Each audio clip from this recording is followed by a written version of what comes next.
post as well.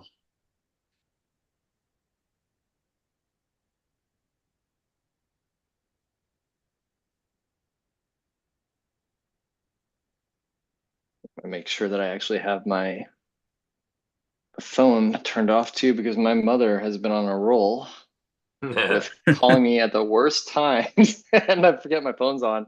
Last presentation I did about a month and a half ago, she called me and they're like, "Oh, just answer it, answer it." I'm like, "No, it's like it's your mother answered." So I answered and so I put her on speakerphone. I was like, "You're interrupting a presentation right now." Just put her on the spot, but her and I are very, very much sarcastic with each other, so she just kind of rolled with it. Welcome to the group. Right? I always tell people in my workshops, I'm like, listen, if you don't have a sense of humor, we're gonna get off on the wrong foot right off the bat. So let's just roll with the jokes, even if they're bad. Please laugh at them because I tell tons of dad jokes. 7 o'clock.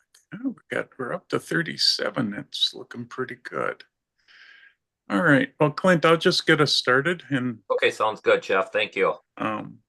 we'll go from there. So welcome everybody to Menomonee Falls Camera Club. We're going to get started and jump right into our program with Mike. He was supposed to have done this, I think, a year ago and had some family emergency that popped up. So we rescheduled him and got him in right after the new year. So he's the first one for this year for us. He does volcano photography, storm photography, getting into all sorts of new things from what I'm seeing from his newsletters and emails that I get from him. And I think, Mike, I'll just let you tell a little bit about yourself to the group, because most of them, I think, know about you, but why don't you fill them in on what you're currently up to? Yeah, for sure. All right. So my name is Mike Mezeul II. Some of you guys I recognize, some of you guys I don't. Some of you guys are leaving me in suspense with just your names shown instead of your actual video camera videos. So I'm wondering who people are, but it's always nice to meet all you guys. Um, so a little bit about myself. I'm a professional photographer, a Nikon ambassador based out of Dallas, Texas as of right now. And I've been doing photography for quite a while. You know, we are kind of chatting about it before the presentation got going about how started off on film, which you guys will see a little bit here in my presentation, and started off on an old Yashica MG1 film camera. So if anybody shot with that camera, that was my very first camera.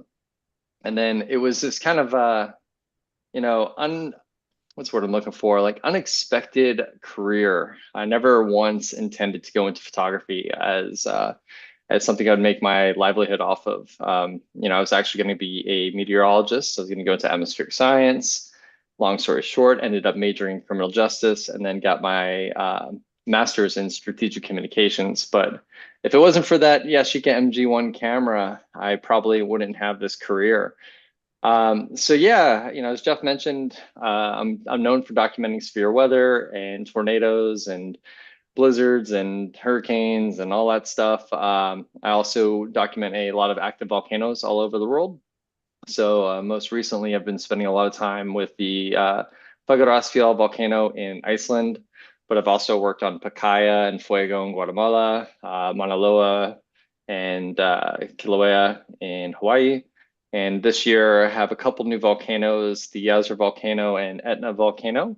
And then maybe another volcano, which I need to keep under wraps for right now. But yeah, I shoot a little bit of everything, pretty much everything but babies and nudes. Not gonna lie, I have been there before and it was just not for me. So I do a lot of other work here in Dallas, a lot of commercial work. I do a lot of air-to-air photography, so aviation photography as well. I'm a big aviation nerd.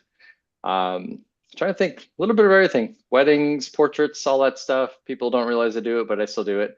So yeah, in regards to the way I present, no pun intended, it's kind of like an open mic presentation. So I'm going to go through and talk to you guys about the beauty of Tornado Alley, but as we go along, don't be afraid to chime in either in the Q&A box or just, I think you guys all have the ability to turn on your mics, but chime in and ask a question. So That's kind of my gist there, Jeff. Anything we want to add on Okay. here? Nope. Like you said, I'll keep an eye out on the chat and the Q&A, and if something comes up. But otherwise, everybody does have their own mics because they're all panelists and with this setup. So yeah, if anybody has a question, feel free to ask. Otherwise, if you want, just type it in the Q&A or chat, and I'll keep an eye on both.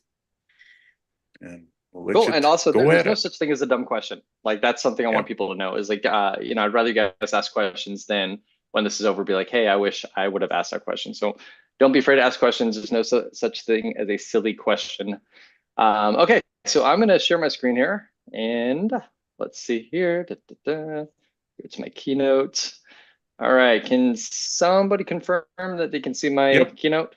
Yeah. I see. Okay, cool. So just a heads up, one of the things that I've run into with Zoom and the keynotes is I can't see you guys, I think, once I start playing this. So if you're raising your hand, like you have a question, please just chime in because I can't see it, so don't take it personally. Right. So I'm going to start this off here. And can you guys see full screen? Everything looking okay? Yep. See everything Is full screen there, looks good.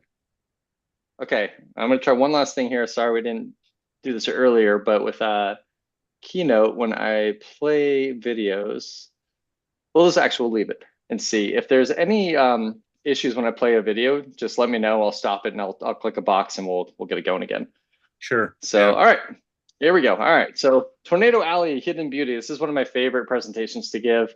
Reason being is because most people tend to run and hide when they see these storms. And, you know, everybody in the Midwest from Texas to where you guys live has probably experienced the beautiful sound of the tornado sirens going off. And, you know, maybe this doesn't apply to this group because I know most photographers will run outside with their camera instead of running inside to take shelter. But for me, I like to share what beauty is out there in Tornado Alley and show people that these storms, they're more than just something to be scared of, right? There is something more to them that, you know, draws the eye. And I'm not telling everybody to go run out and, you know, run towards storms, but take a look at them. The clouds are pretty cool.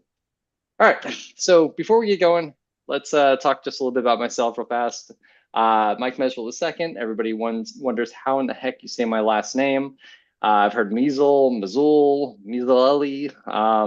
Mez is what I've been called my whole life because everybody gets to those last three letters and they don't know what to do with them.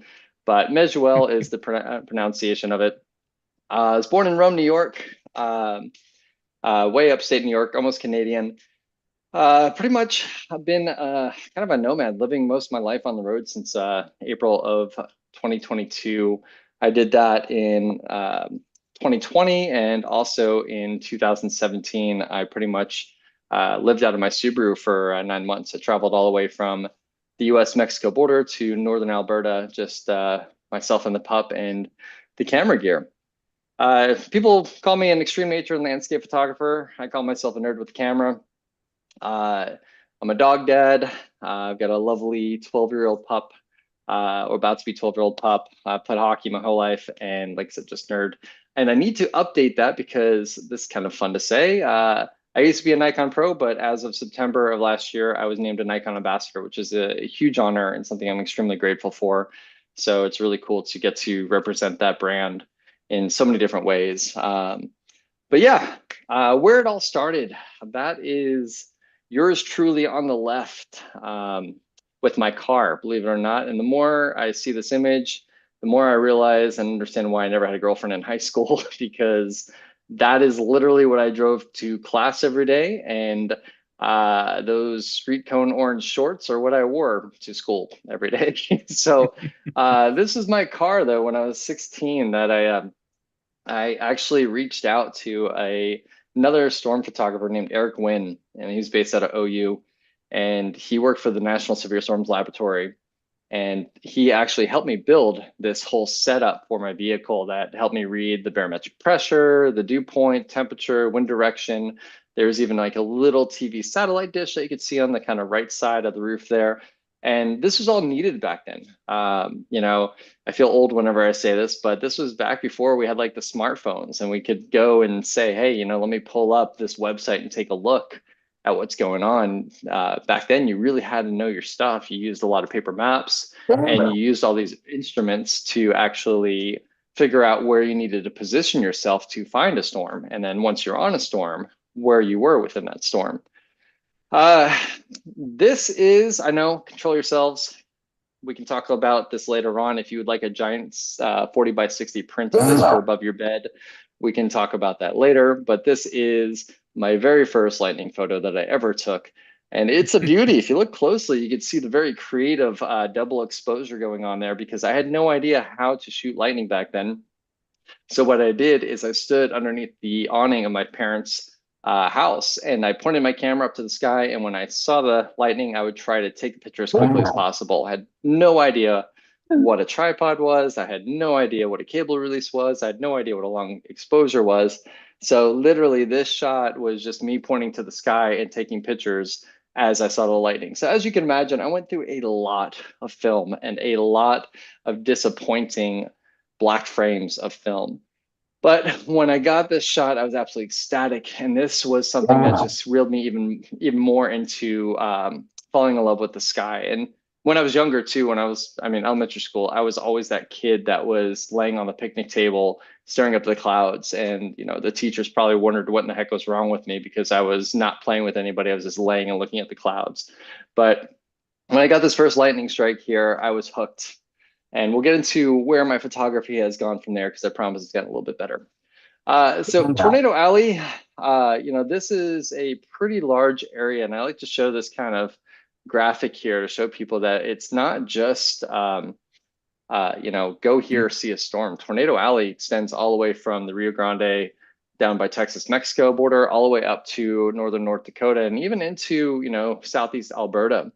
It's a massive, massive area. So to get yourself on a storm, it requires definitely a knowledge of the atmosphere and forecasting skills and luck. Bless you. I don't know if you can say anything, but bless you. I feel like my allergies are getting kicked up too.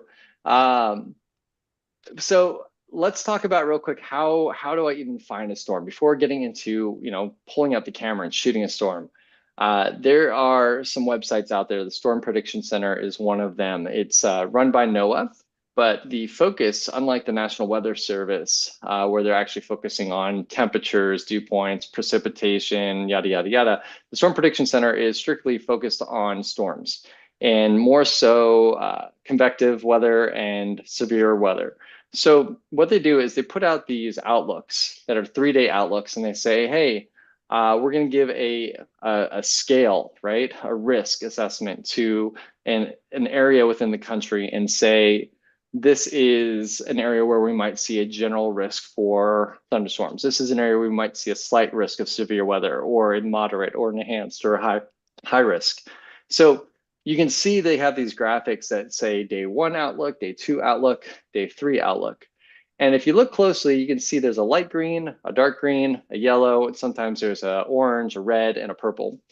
And those are the areas where they're saying, hey, we're seeing an area where we might get some severe weather.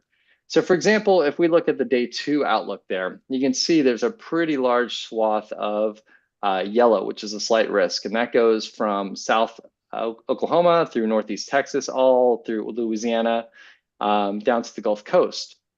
So if you just looked at this and said, well, I'm going to go and throw a dart in there, you're still probably going to miss and have a hard time finding a storm. So we kind of use these outlooks as a general idea of where we're going to go to see storms. But then you have to really, really do some detective work the day of the severe weather event. And, I usually wake up about 6 o'clock in the morning on a chase day, and I start looking at all the dynamics that are within the atmosphere that day.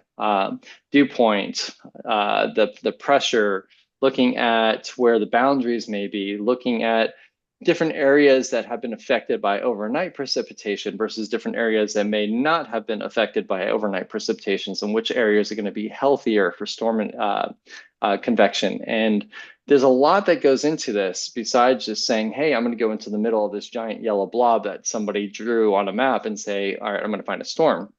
So you're looking at all these little refined kind of micro environments. It's really, really fun. or most people consider it really, really fun to go in and kind of be a detective and try to find where all the elements are to come together for the perfect storm. And sometimes there are multiple areas, right? Sometimes Southwest Kansas may look really good, but also South Central Oklahoma may look really good. And you have to kind of figure out which one's got the better dynamics, the better timing. You know, as a photographer, I'm not just looking for a storm. I'm looking for a storm that is going to initiate during daylight hours, a storm that may have some better structure to it. I'm not a big fan of, you know, the big violent storms because they tend to be messy. So I'm kind of looking for something that's a little bit more isolated and something that may be more photogenic rather than more intense. So what is in the bag? Everybody wants to know what I take with me when I'm out there. So multiple camera bodies, Nikon Z9, Z7 II, and now also a Z8. I take with me multiple focal lengths. The 14 to 24 is my primary weapon of choice, but I also bring the 24 to 70 and the 70 to 200 because you know, each storm is very different. We're going to talk about that later on. But you know, if I'm able to get close to, say, a tornado, and safely do it, I'm going to throw in that 14 to 24. But sometimes, you know, for example, you have a tornado that has gone through a town and has a lot of debris with it, which is, you know, bricks, glass, vehicles, trees. The last thing you want to do is risk your safety and get really close. So in that case, I'm going to throw on the 70 to 200 and stay a little further back. The camera body, rain covers, not gonna lie, I take them with me in my bag. I always forget that I have them because I have 1,000 other things that I'm worrying about. I trust the weather sealing of the cameras, but those are in the bag. I just forget I have them. Polarizing filter, we'll talk about a little later on is why I've got that. A sturdy tripod's a must. And sometimes I bring with me the Myop Smart Trigger for lightning. And we'll talk about that when we get to the lightning section of why I have that. So what does a chase day look like? Well, wake up early. It's, you know, I mentioned earlier, 6 a.m., 7 a.m. I'm up already looking at the data. And then, you know, leaving town sometime before 9 a.m. And you can drive. You drive a lot. You know, most days are anywhere in the range of maybe 500 to 600 miles in that one day. I've driven up to almost 1,200 miles in one day before. It's a lot of driving, and that's why it's called storm chasing. If it was called storms come to me, this would be a lot easier. But it's storm chasing, and you have to drive quite a bit. But as I'm driving, I'm always checking the data along the way. So all the dynamics in the atmosphere, they change throughout the day. So as you get the heating in the day coming in, the dynamics change, or sometimes fronts may move a little bit faster or move a little bit slower. So I'm always checking that and kind of refining my target area because I may say, hey, I'm going to go to Dodge City, Kansas, but I might see something 3 hours away from Dodge City, Kansas that says maybe I should actually be a little bit further east of Dodge City. So you're always checking the data. The biggest mistake that you can make is just saying, I'm going to go here and then go there and not check anything. And things change very quickly out there. Yeah, you also have to accept the fact that there is no guarantee. I have driven from Dallas, kid you not, Dallas to Wichita, Kansas, and back in one day. And all I got out of that was a very expensive Dairy Queen. So you have to go out there with no expectations. And you have to know that nature is control. You can do all the forecasting you want to do, but when it comes down to it, nature's going to do what nature's going to do. So this is a quick clip of what everybody thinks storm chasing is like. So I'm going to play this. I don't know if the audio is going to play. So if the audio is not playing, just kind of flag me down. But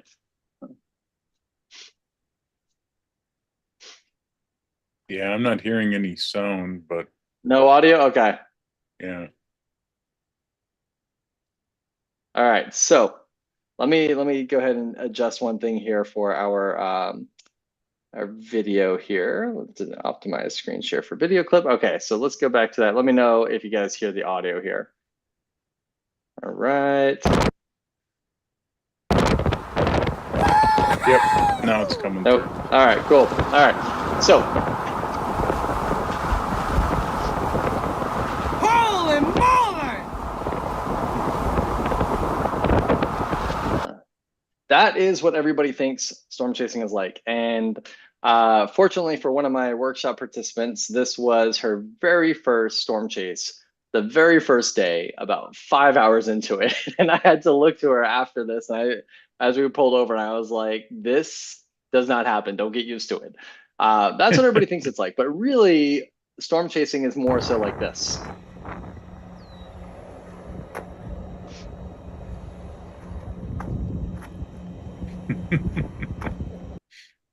So there is a lot of waiting. You can do everything in your arsenal to get yourself to the spot where you think storms are going to fire and initiate, but usually you are going to be there early. And I kind of have this motto of like, I'd rather be there 5 hours early and 5 minutes late, because really that can make or break you getting a shot.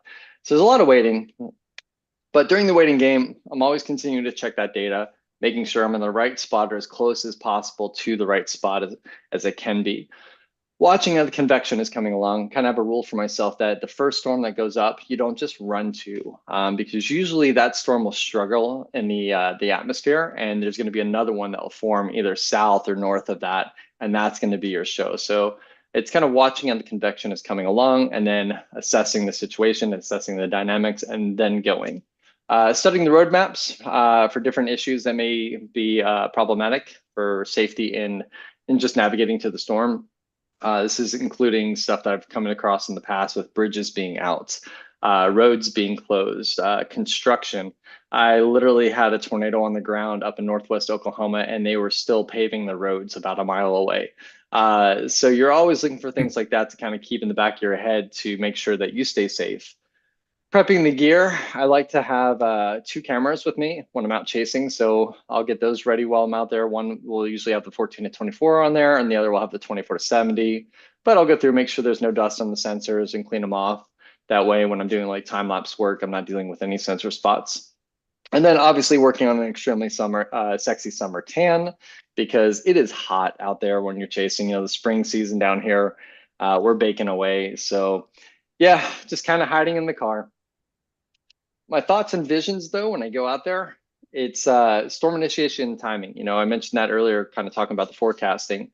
Storms at night are great. They look like little strobe lights out there, but I really do prefer storms that are 3-4 hours before sunset, so you can obviously see them, you can see the structure, and then when sunset happens, you usually get a nice storm that's illuminating all these different beautiful colors. Looking at the storm motion and the dynamics, there's definitely different types of storms out there. There's storms that are called HP storms, which stands for high precipitation. And those are the storms that are usually very grungy looking, very cold looking. They can be massive, but they're usually a little bit messy. There's also classic supercells, which are the ones that you'll see a couple photos of later on that are like the really pretty ones. So you can kind of tell by the wind shear and some of the dynamics that are forecasted for the day what kind of storms you may get. And the storm motion. Is the storm moving northeast? Is it moving southeast? And that just once again helps me kind of start thinking about my positioning and also road networks. Being a photographer, foreground landscape options are, hard to find through the Central Plains. I'm very lucky to find like a dead tree. But if I see like an old barn or an old abandoned car, then, oh man, that's just icing on the cake. Always thinking about light as well. For me, it's not about the tornado. Tornado is really cool to see. I've been very close to some. I've been very far from some. I've seen big tornadoes. I've seen small tornadoes. I've seen violent tornadoes. I've seen, for lack of better words or terminology, bird fart tornadoes. I've seen lots of different tornadoes. They're cool, but the structure is what steals the show. And then if you can get lighting with that structure, for me, that's like chef's kiss to that. So no matter what, safety is always first. No shot's worth my life or my workshop participants' life. I want to get people out there. I want to show them the beauty of nature, but really at the end of the day, I want to be, my head on my pillow and happy, right? So I mentioned foreground. Something that I've been doing over the past several years is as I'm driving along, if I see something, just an old abandoned house or something that could be an interesting foreground, doesn't matter if there's a storm nearby or what, I take a quick photo of it as I'm driving by, and I have my geotag on, so I have the location of it. So say later on that season, I happen to be in that same area and there's actually a storm coming, I can quickly pull up and see what images I've shot of abandoned homes or whatever it may be in that area and go to them if it looks like the storm motion and direction is going to be coming that way. And I have this kind of arsenal now built up of all these really cool landmarks out there in the plains So that helps me find these locations and put them with the storms, which is something that a lot of people always ask me, like, how in the heck did you find that storm or that barn with that storm? And it's coming from me literally driving past that in the middle of the day, just on my way to another storm or another state. For example, this shot right here, this is one where this was just absolute luck. I had my workshop with me and we were trying to catch up to this storm. And I didn't want to tell them, but you know, it was not in our favor that we were actually going to catch up to it. The storm was moving east pretty quickly and we were on the west side of it. So we were having some trouble catching up to it. But I did see this shiny object out in the middle of the field. And when I saw that shiny object, I was like, that kind of looks like a car. And as we got closer, I was like, oh my God, it is not just a car. It's a really cool looking old abandoned car. And so we're done. We're pulling over here and we got this beautiful scene with this abandoned car and these crazy mamadas. But once again, I took a picture of this. So if I'm ever back in that area, I know exactly what road it's on and where it's at. So some of the, wow, that is a young picture. Some of the hazards, you know, it's not just going out to the storm and saying, hey, I'm going to take a picture of the storm. There's a lot of hazards out there. And that's why I always recommend people, hey, come with me or come with another storm chasing tour group, because if you don't know how a storm operates, there are definitely some dangerous things out there that can ruin your day or your life. So for example, here, I was a project photographer for 5 years with the National Weather Service's project called Hailstone, and we documented the correlation between tornado genesis and hail sizes, large hail sizes. And we actually found the state of Oklahoma record hail, and that's right here, 6.5 inches long. And one of them was 17 inches in circumference. So that is me holding some of those stones that literally caved in the roofs of our vehicles, and we were in armored vehicles that had cages around them as well. So you got hail, that's a problem. You also have danger noodles, which are plentiful out in the Great Plains. So I always tell people, please don't go run out and start shooting. Watch where you're running because these guys are out there. You also have very difficult visibility at times. So this is a quick video to show you just how rapidly things can change when we're out there. So behind me, over my left shoulder, probably about my 7 o'clock, is that big tornado video that you guys saw just a minute ago when I was screaming. Well, what happened is that storm started to come across these freshly plowed fields in West Texas. And then watch what happens here to our visibility. Nasty dust storm, and you couldn't see a couple feet in front of you, like now. So there goes our road. Now there's a big, mean EF3 tornado behind me that I'm trying to get away from. And the last thing that we expected was the road to just kind of vanish. So instead of doing 60, 70 miles an hour to the south to our escape route, we're all of a sudden doing 10, 15 miles an hour. That's not a good feeling to have. So always kind of anticipating the unexpected events. Flooding is another one. So this is a road that we ended up driving on. Fortunately, this was not during a storm. This is on our way to a storm. And 2 days prior, this whole area just got massive flooding from other storms. Now the GPS showed, hey, take this road. But when we got to that road, we needed more of a boat than a car to get across it. So luckily we were able to very carefully get across. The water wasn't moving. It was just pretty stagnant. Smelled lovely. But, you know, these are, once again, other hazards they deal with. So, you know, talking about the forecasting, talking about the sexy tans, talking about the bad Dairy Queens, talking about the hail, lightning, thunder, all that stuff, you know, is it worth it? Why do I do this? Why have I done this for so many years to go out there? Well, the answer is right here.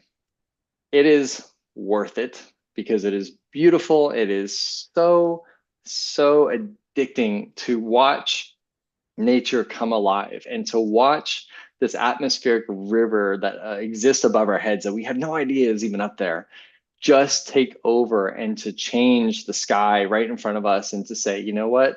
I'm going to take it from this beautiful blue sky day to where everybody's having a picnic, and all of a sudden I'm going to, you know, bring across these supercells. And all of this is made by nature. So it is 100% worth it.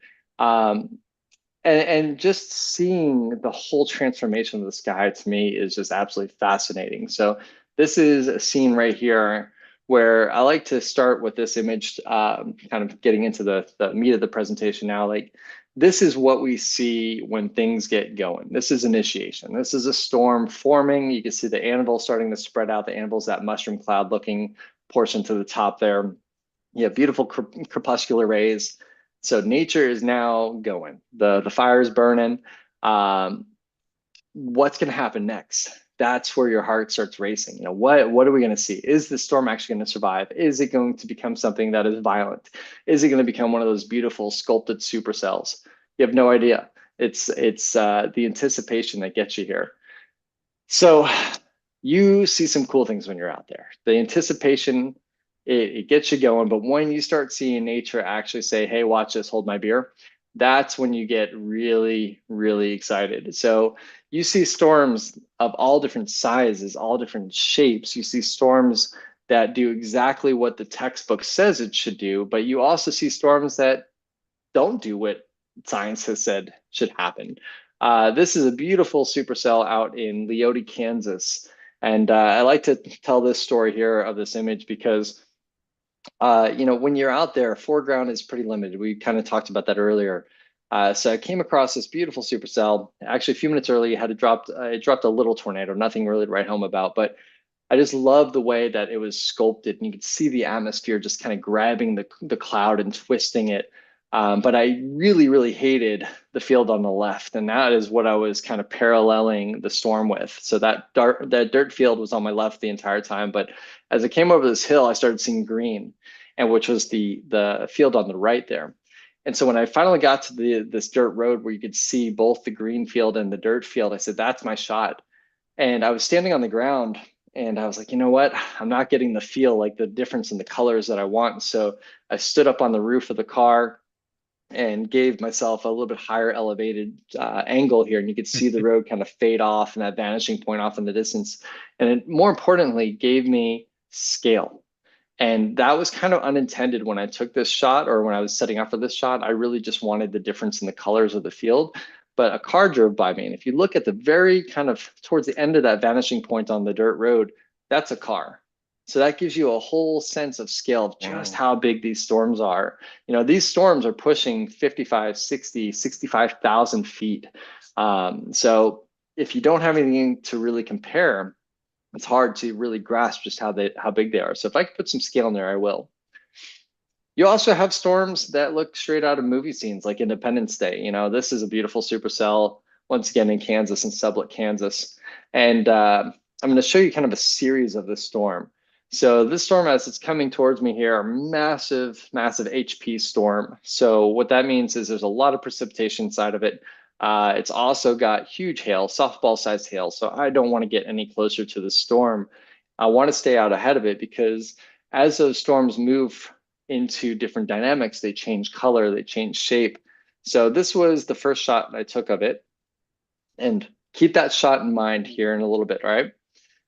Another shot, different storm, is, believe it or not, this was in Earth, Texas. And yes, it is really called Earth. But big, it's almost like aliens have arrived, right? Arrived, or like apocalyptic kind of scene here.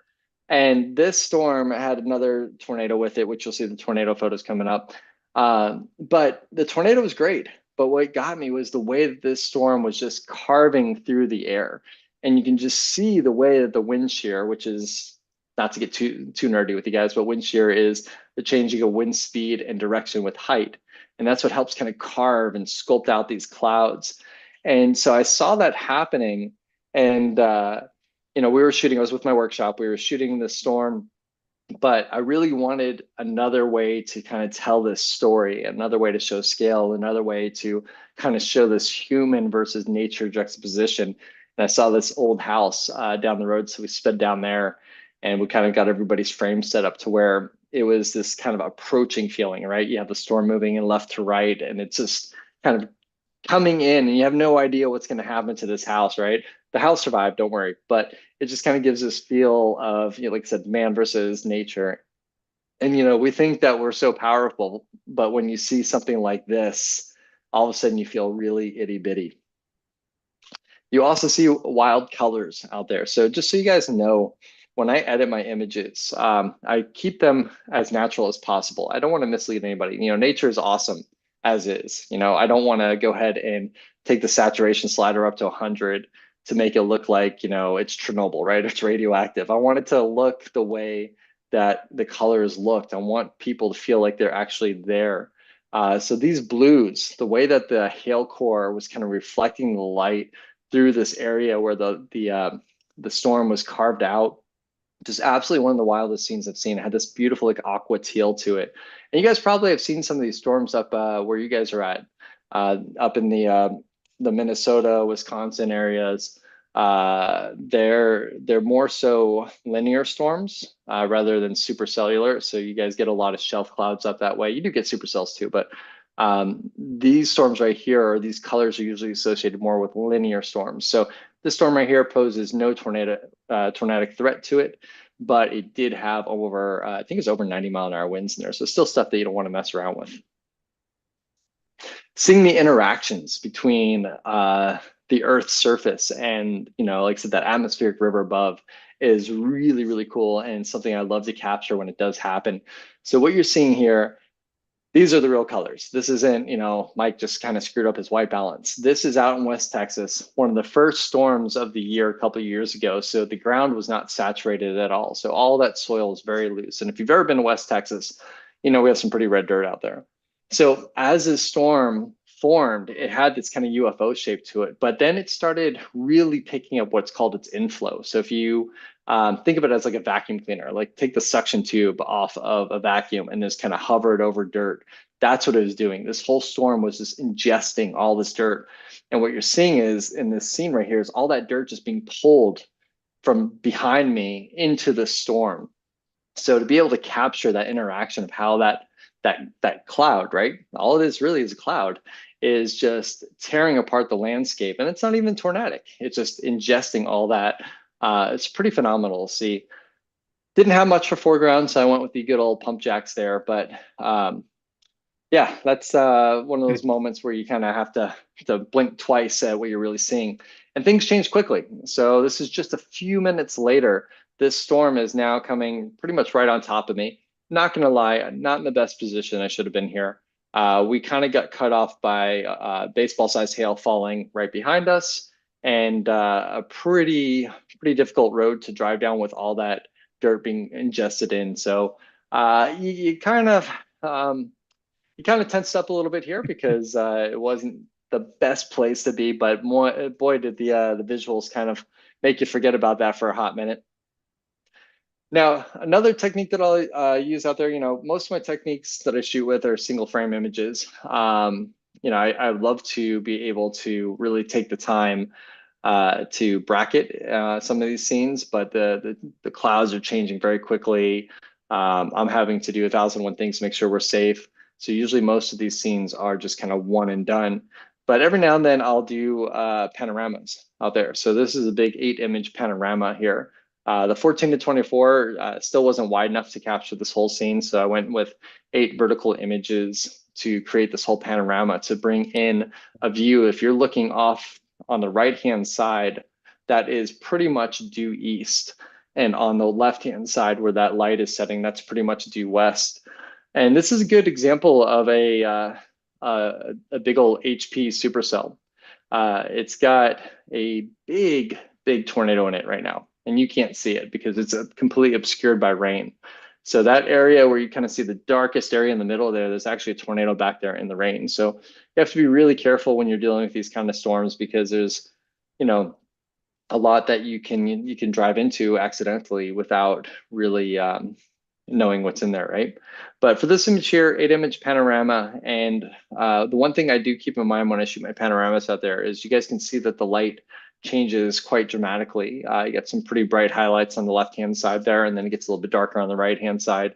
So I'll typically start my panos off by exposing on the left-hand side or the brightest area where those highlights are, and then kind of come across and use my dynamic range of the camera to recover those shadows when the area on the right gets a little bit darker there. Another example of a panorama here. So this was, I think, a 10-image panorama. And the reason I shot this as a pano is you got this beautiful storm on the right-hand side, which I could have easily shot with the 14 to 24. But on the left-hand side, you've got some modest clouds hanging down from another storm. And I really liked that kind of composition with the two in the scene there. So the 14 to 24 just once again wasn't wide enough to be able to capture all of that. So the panorama is the only way to go there. And yeah, all right. Favorite story probably ever to tell here. You know, I talked about scale earlier, and this is one of my first shots I took with a storm and some scale. And right there, that guy in the blue, that is my buddy Barrett. And he had never been storm chasing before. So we went out for a week chasing together. And when we ended up here, which is in eastern Wyoming, we got this really nice storm, nothing tornadic, but just really kind of cool, you know, menacing look to the sky. You got some really nice color contrast going on here. And so I was looking at it, I was like, you know, I really wish I had some foreground. And then I remember I had Barrett. And I said, hey, Barrett, you want a photo of yourself in front of the storm? He goes, yeah, yeah. So he goes running out there, and I stopped him for a second. I was like, here, actually put on this rain jacket and give a nice pop of color. Go run out there real fast. So he goes, runs out there, and he's got his back towards me, right? And he's just looking at the storm, and I'm on the ground, and I'm just not liking the composition because where I was at, his head was kind of protruding above the horizon. So I didn't like how he kind of broke the horizon there, and it really didn't get the sense of scale that I wanted. So once again, I did what any smart person would do during a thunderstorm. I made myself the tallest object. I climbed on top of the roof of my car. I set up my tripod. I started taking a couple photos, and I really then liked how that changed my perspective, and it brought his head below the horizon. It made him a bit smaller in the scene. And then it started to lightly rain. And so I hopped down and I got in there and got in the car, and I was reviewing the images, and I was so ecstatic with how it looked that I forgot that Barrett was out there still. And so Barrett was standing now in the pouring rain, and he turns around and he's yelling at me, and I didn't realize what he's yelling. And I rolled down the window, and he's like, can I come back now? So he comes running back, and I didn't tell him I was in the car for like a good solid 5 minutes before him. But this image actually went on to become a finalist for the Environmental Photo of the Year back in 2017. It didn't win. I think it placed third, but it was actually on display in Paris for a month, which was pretty cool. So talking about the storms and how they change, that's one of the reasons why it's so addicting. Is you don't just get a storm and it says, hey, I'm going to look like this the entire time. It's evolving, right? It's always changing with the dynamics. It's always changing with the light.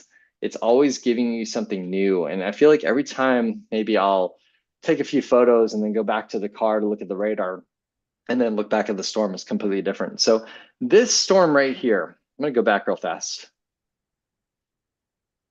is this same storm about an hour later. So same exact storm. It went from this to that. So you see how it came into an area where the wind shear was just so much better and just really sculpted up the storm. And all of a sudden you had this really cool kind of barber pole look to the storm. And for this shot here, the lightning, in all honesty, the lightning was not what I was trying to capture. I was actually doing a slower shutter speed here because I wanted to convey some of the motion and some of that rotation that was taking place in the updraft, which is the main area of the cloud that you guys are seeing. And if you look closely, you can see that drag in the shutter is actually kind of creating that motion there.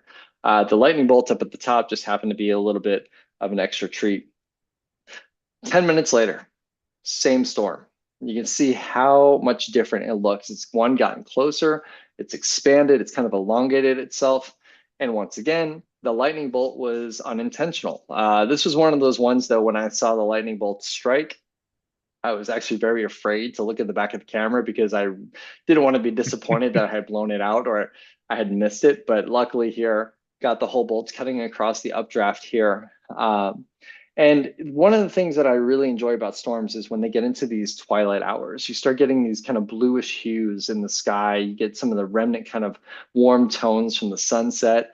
You also, with lightning, have this weird kind of purple hue that happens during this time of day. So you get all these different colors coming into the scene.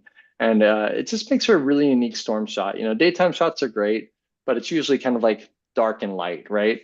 Twilight, you start getting into all these kind of really almost like ethereal feeling colors. 5-ish, let's call it maybe 6 minutes later, same storm. You can see how it has elongated even more. You now have this kind of triple stacked look to it. Another bolt of lightning. This is another example of, hey, kind of have to do what the storm's doing. I would love to have found a beautiful foreground for this shot, but all I had was this neighborhood. If I went any further north, I would be in a very, let's just call it not solid position. Further south, I would lose my angle on it and I'd be looking more just at pure darkness. So this area is what we refer to kind of as the notch, gives you the best view of the storm, but unfortunately didn't have the best foreground. So just shot as wide as I could, put the houses in the bottom portion of the frame to kind of give it this, this little bit of scale again. And the lightning bolt, once again, pure luck in this shot here. And this goes to show you too, the story behind this is that I was standing right next to a good buddy of mine who was shooting on the Sony 12 millimeter. I was on the Nikon 14 millimeter and he was shooting at 12. I was shooting at, I think, 20 millimeter. He missed the shot at 12 millimeters and I got the shot at 20 millimeters because he had been panned over a little too far to the left and this bolt struck off the right side of his frame. So there's so much luck that goes into it as well. You can try to do everything perfectly, but sometimes you just have to get lucky. Now, not everything with storms involves you being up close and personal and kind of in those dangerous spots or precarious spots. This storm, that storm that I showed you earlier where you had the house in the bottom right and it kind of had that big carved out updraft to it, same exact storm. So what had happened is, I don't want to say I got bored with that angle. The storm wasn't shaping up the way I wanted it to shape up. So I had noticed that the western horizon was completely cloud free. As we're getting close to sunset. So I said to the workshop, hey, we're all happy with the shots we got here. Let's kind of punch through it and go see what the backside looked like. Now, I was hoping for a little bit of like a sunset color to it. I was not expecting this. This is probably one of my favorite shots I've ever taken of the backside of a storm. So I use this as an example, once again, that you don't have to always be out in front of the storm. Getting those shots, you can pop it onto the backside and there's usually some really nice details that are back there with like the updrafts looking like cauliflower, or you can see the back of the anvil blowing off. Sorry if the dog's barking here, guys. You also have some really nice views of the lightning that's striking out the backside of the storm as well. So yeah, it's just, you don't have to be in just one spot to photograph storms. The backside is also the safer area. So if you do decide you want to go out and photograph some storms, the backside is going to be the area that is going to be the safer area to be on. Once again, you don't have to be close to the backside. This is the backside of that same storm. That storm was like the little storm that could, right? It just kept going and going and going for the entire workshop. And we felt pretty good about what we had seen. We saw a beautiful soup. So, nighttime lightning is the harder lightning to shoot because lightning's very bright. Everything else is really dark. So here, what I was really doing was testing the camera's ability to recover shadows. So I was exposing for the lightning as much as I could. And then the rest of the scene was rather dark. And then I was using the dynamic range to pull up the exposure and also the blacks and the shadows here to reveal this scene. All right, so I like to quiz you guys because I talk a lot during this. So I'm going to give you guys a second to actually chime in with your questions here, or with your answers. So how hot do you guys think the average lightning bolt is?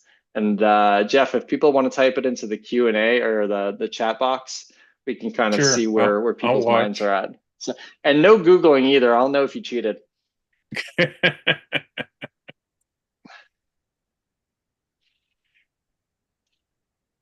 always a fun one. Getting 1D, a whole bunch of C's. All right. That seems to be about it. All right. So we got some Everybody else C's. is staying quiet. Everybody else is Googling right now. They're like, hold on. Yeah, they're all Googling. It's C's and D's, it looks like. C's and D's. All right. Well, I'm glad nobody's choosing A because, we cook most of our dinners at 400 degrees. So, yeah. So the average lightning bolt is 54,000 degrees Fahrenheit. also known as 5 times hotter than the surface of the sun. Well, Pretty crazy to think about, right? yep. So Never getting would've into thought lightning. that. Now, this is something that, I can encourage, those who want to photograph storms to kind of get into. Lightning doesn't require you being super duper close to the storm to photograph it. So you basically have 3 different times of the day to photograph lightning. You got daytime, you got sunset, twilight, and you also got nighttime, right? So daytime lightning, I have the quote underneath my my photo there. It says, makes you want to punch a baby." That is straight from one of my workshop participants during one of our monsoon workshops about daytime lightning. It is the toughest lightning to photograph. And the reason being is, one, it's a very bright subject on another very bright subject, right? Daytime, a lot of light. Lightning is a lot of light. In order to really capture lightning, you have 1 of 2 techniques: long exposure, right, or a trigger. So I mentioned earlier that I have a MyApps trigger with me in my bag. Now, the MyApps trigger, there's also the lightning trigger. There's a bunch of different triggers out there that that you can purchase. Lightning triggers work in a way that they can either, one, see the infrared right before a bolt strikes and open the shutter. 2, they see what's called staccato lightning, and that's a lightning bolt that strikes, and then a return stroke strikes almost immediately after. So it sees the initial strike, opens the shutter, the return strike is caught.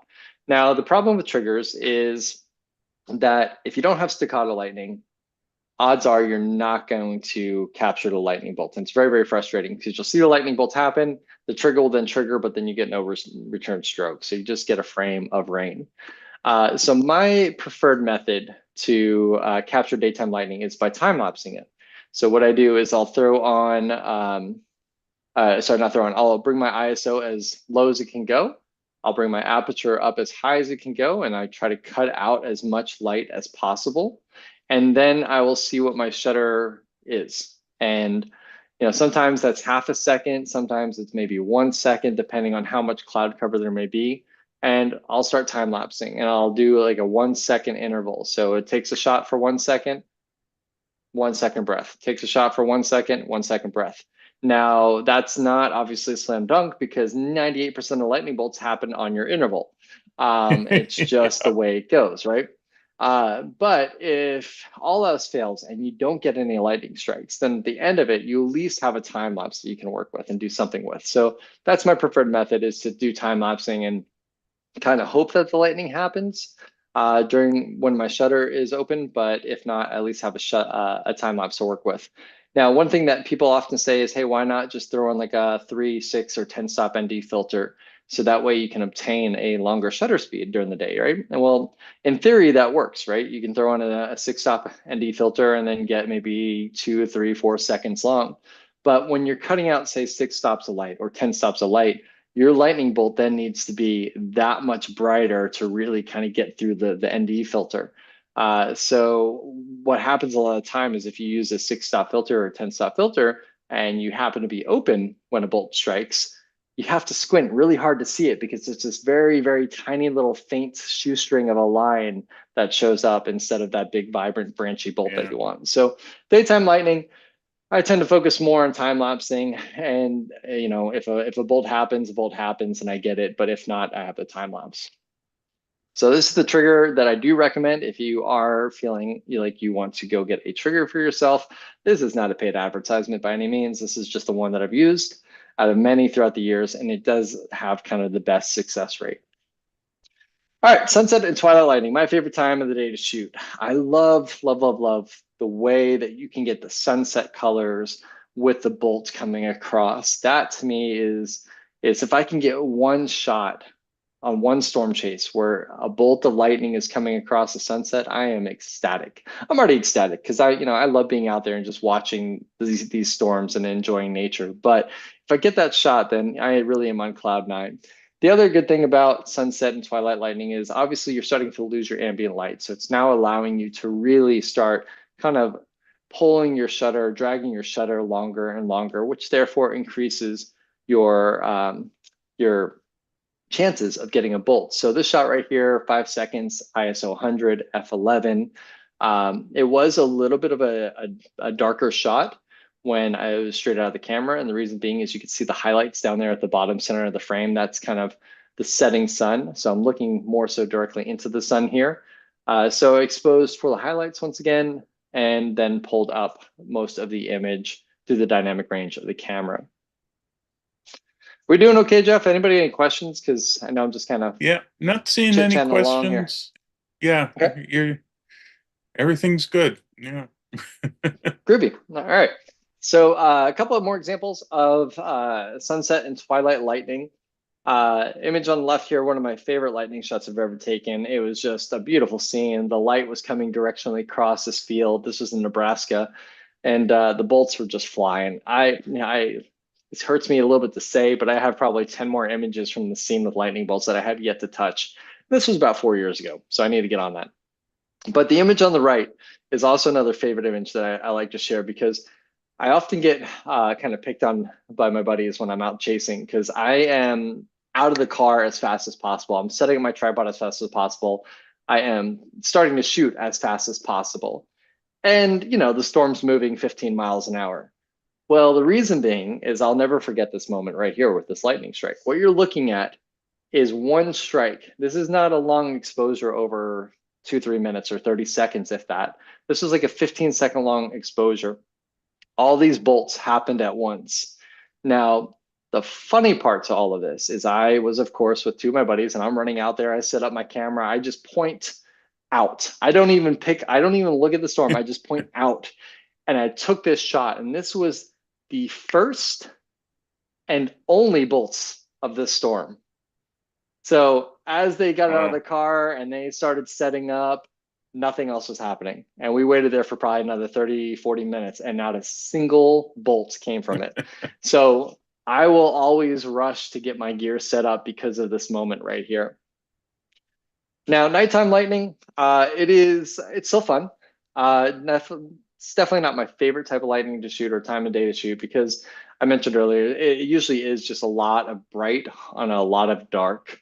If you get scenes like this one here on the right, where you maybe see the stars above, or you have the lightning that's actually striking out the backside of the storm, and you can see the bolts kind of weaving in and out of the clouds and the textures and all that, then to me that's worth it. But it really takes something special at night for me to get excited about. It's like stars, or maybe some sort of terrain getting struck by the lightning to where you can see that landscape getting illuminated.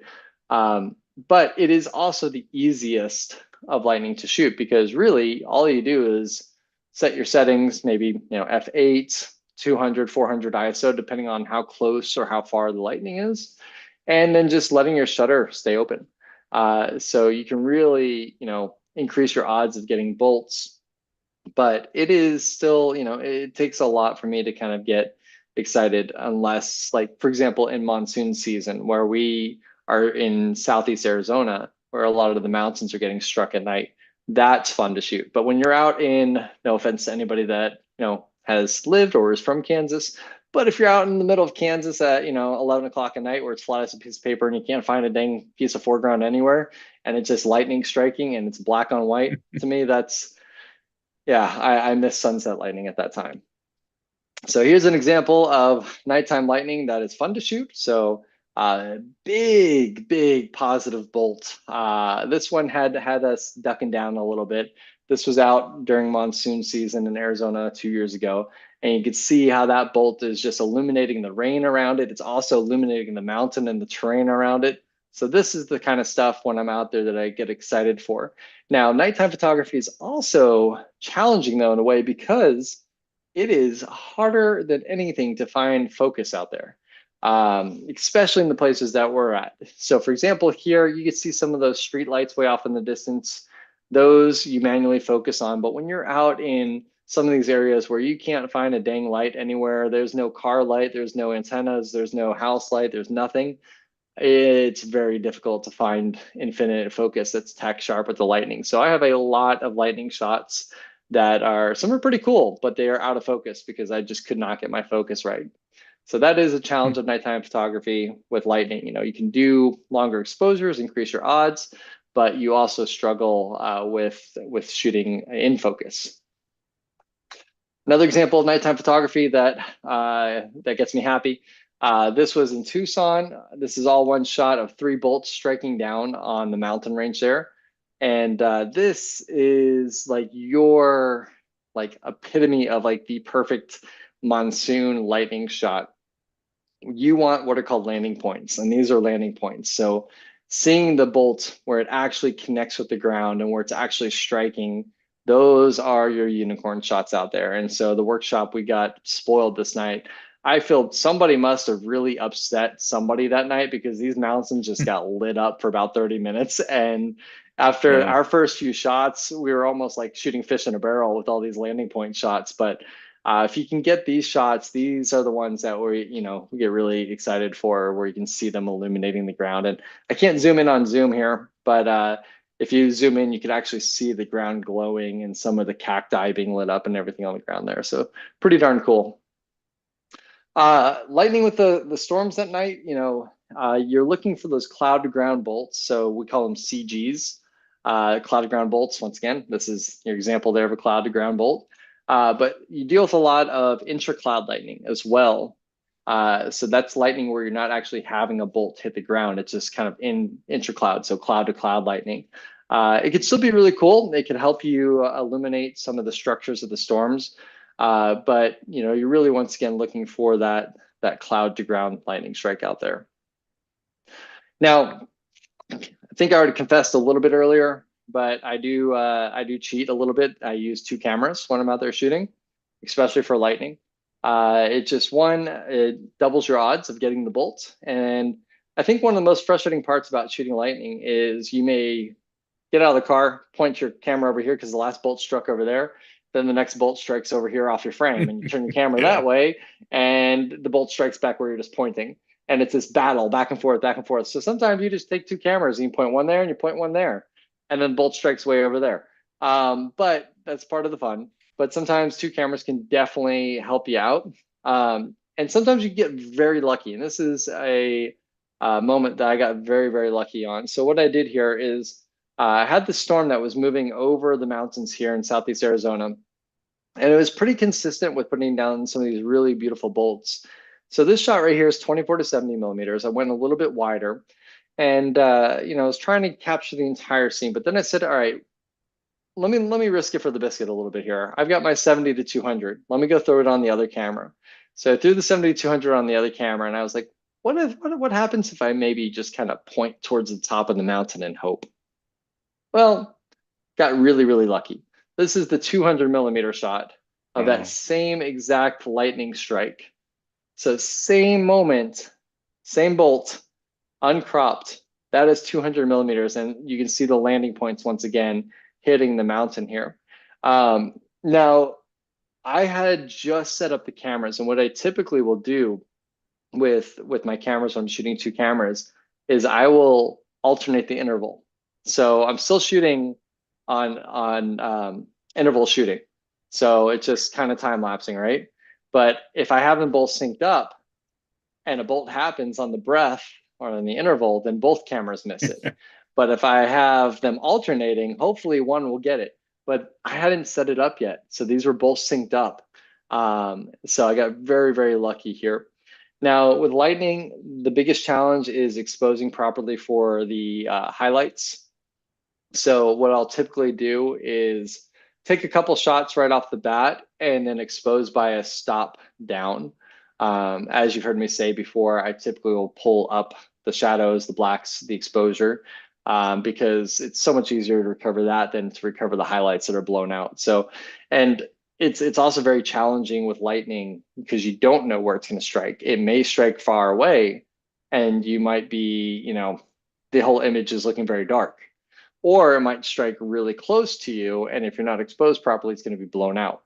So I tend to really aim when I'm out there for shooting the close lightning strikes. So I'll typically shoot about a stop underexposed to the whole scene and then hope for those big bolts. Sometimes you also get very, very, very, very lucky. You guys have heard me mention luck several times out there. Nature's in control of everything. This was not intended to be a lightning shot. This is me shooting at 1/60th of a second, just taking a shot looking down the railroad tracks with this beautiful storm. And I kid you not, this happened as I pressed the shutter. So it was kind of coming full circle to that first lightning photo that I ever took where I was standing under my parents' awning, just pressing the shutter. This is that exact moment, except hopefully a little bit better composed and, you know, a little bit sharper. Now, people ask me, do I still get excited? I've been doing this for a very long time. The answer is yes. And if you're ever with me on a workshop, you'll see me get excited. But if you're ever with me and it's just me and you, you'll see me really get excited. I still have to keep some level of professionalism on the workshop. But this is a fun clip that I love that always kind of reminds me of how much I love this when I'm out there, even though sometimes I'm just getting a tan or a bad Dairy Queen or whatever it may be. This was off the dash cam of my camera. So I had the worst luck this day with photographing lightning. I feel like everywhere I pointed, whether it was one camera or 19 cameras, I was missing the bolts. So this is me finally getting a shot, and you'll see my reaction here.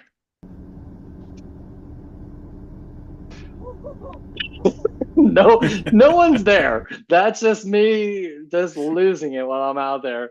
So yes, it is still worth all of it. All right, to wrap this up, let's talk about twisty things in the sky. Tornadoes, you know, they are beautiful. They are unique. They are hypnotic. They are a stress level of 1,000, as you can imagine. The storm chasing community has grown so much over the past probably 7, 8, 9 years now, because of social media, because of Twister movies and Twister documentaries and storm chasing Netflix shows and all that stuff. That sometimes now I could be out in the middle of West Kansas where there is not a gas station for 100 miles, but I'm in a New York City style traffic jam. Kid you not, there are that many people that are out on the roads now. So when it comes to tornadoes, probably I'd say 95% of the people out there, that's their goal, is to get as close as possible, to get the YouTube footage, to get them screaming. For some godforsaken reason, the new thing is how much of inside of a tornado can I sample before it rolls my car? Kid you not, like that. You guys have probably seen some of those videos. You shake your head. So with tornadoes, I tend to, I like to be close, but as long as I have multiple escape routes, I have good visibility. I'm one of the first ones on the tornado. The light is good, and it is what I like to refer to as a kind tornado, a tornado that hasn't gone through, say, a mobile home park or a city or something like that, where maybe the debris that it's carrying is just wheat and vegetation. So this shot right here, this is a tornado back in 2016 near Dodge City, Kansas. This is at 200 millimeters here. Pretty violent tornado. The roads that you could see out there, where you see the power lines going left to right, all those roads were pretty much like pudding.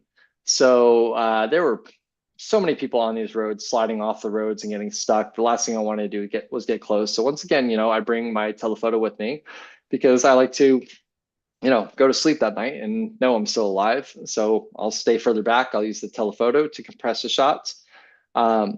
But there are also some moments that I have been really close, and I said things have had to come together perfectly for that to happen. So this is kind of the story of a tornado in Lockhart, Texas, a couple years ago.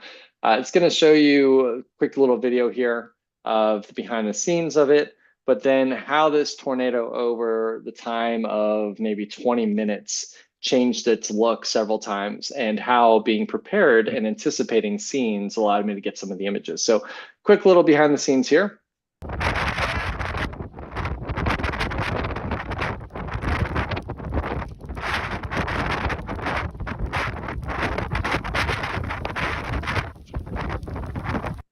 All right, so in Texas, we call this Tuesday.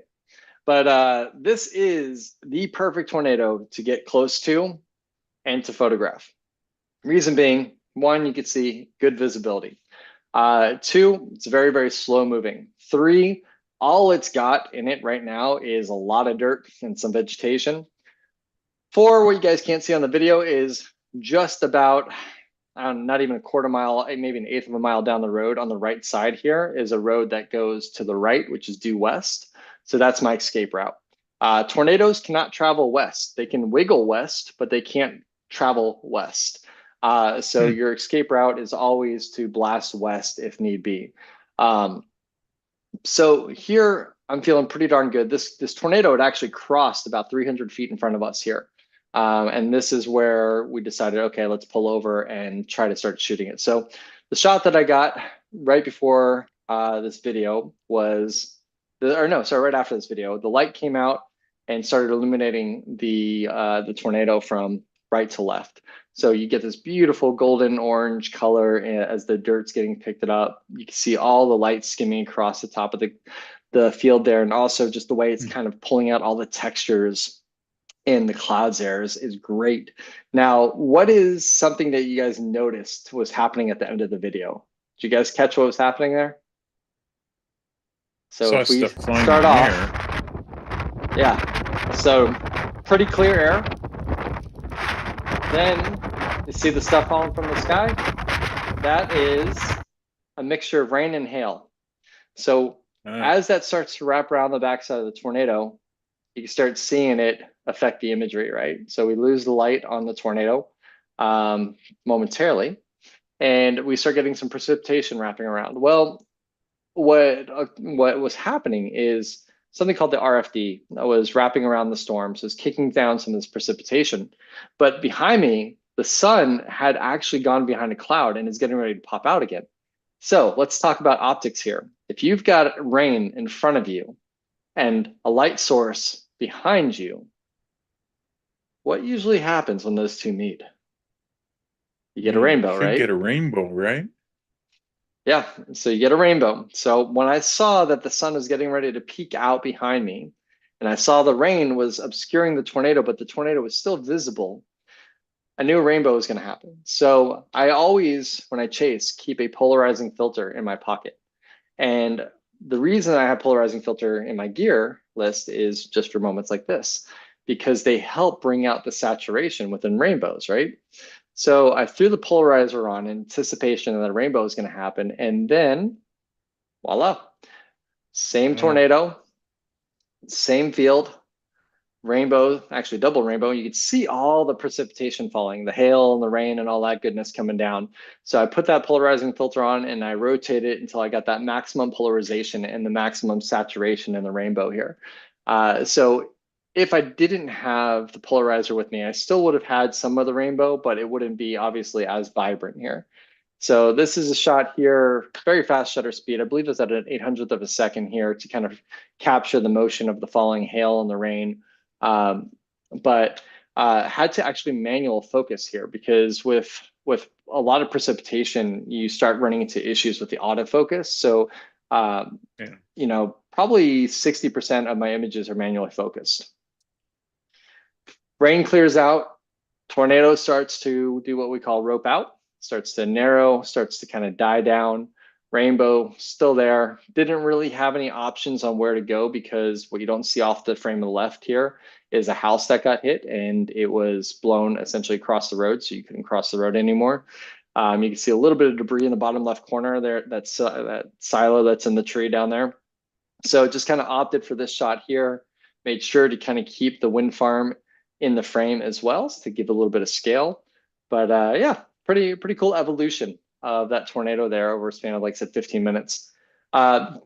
Two cameras again, that storm that I showed you guys earlier where it was sculpted out with the house and then we saw the beautiful sunset on the backside. This was earlier in the day, same storm.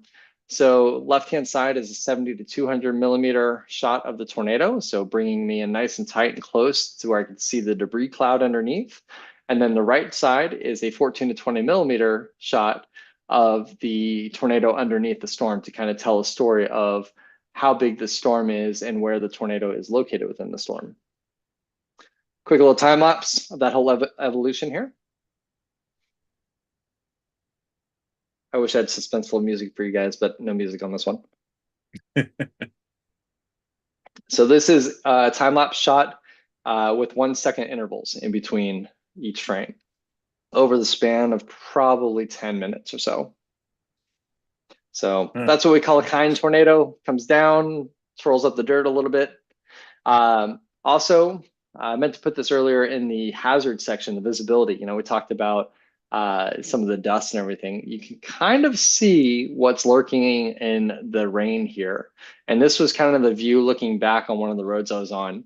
But when you use our good friend dehaze, you can definitely see what's lurking in the rain back there. So this is an example of kind of knowing where you are in the storm in regards to what you're trying to photograph, because most people see, oh, there's just rain there, but really there's a big tornado lurking in the rain. Same thing here. Big tornado lurking in the rain. If you're not looking very carefully, you may mistake it for just a big rain cloud. I think the roof starting to get ripped off is a good indicator that there's a tornado back there.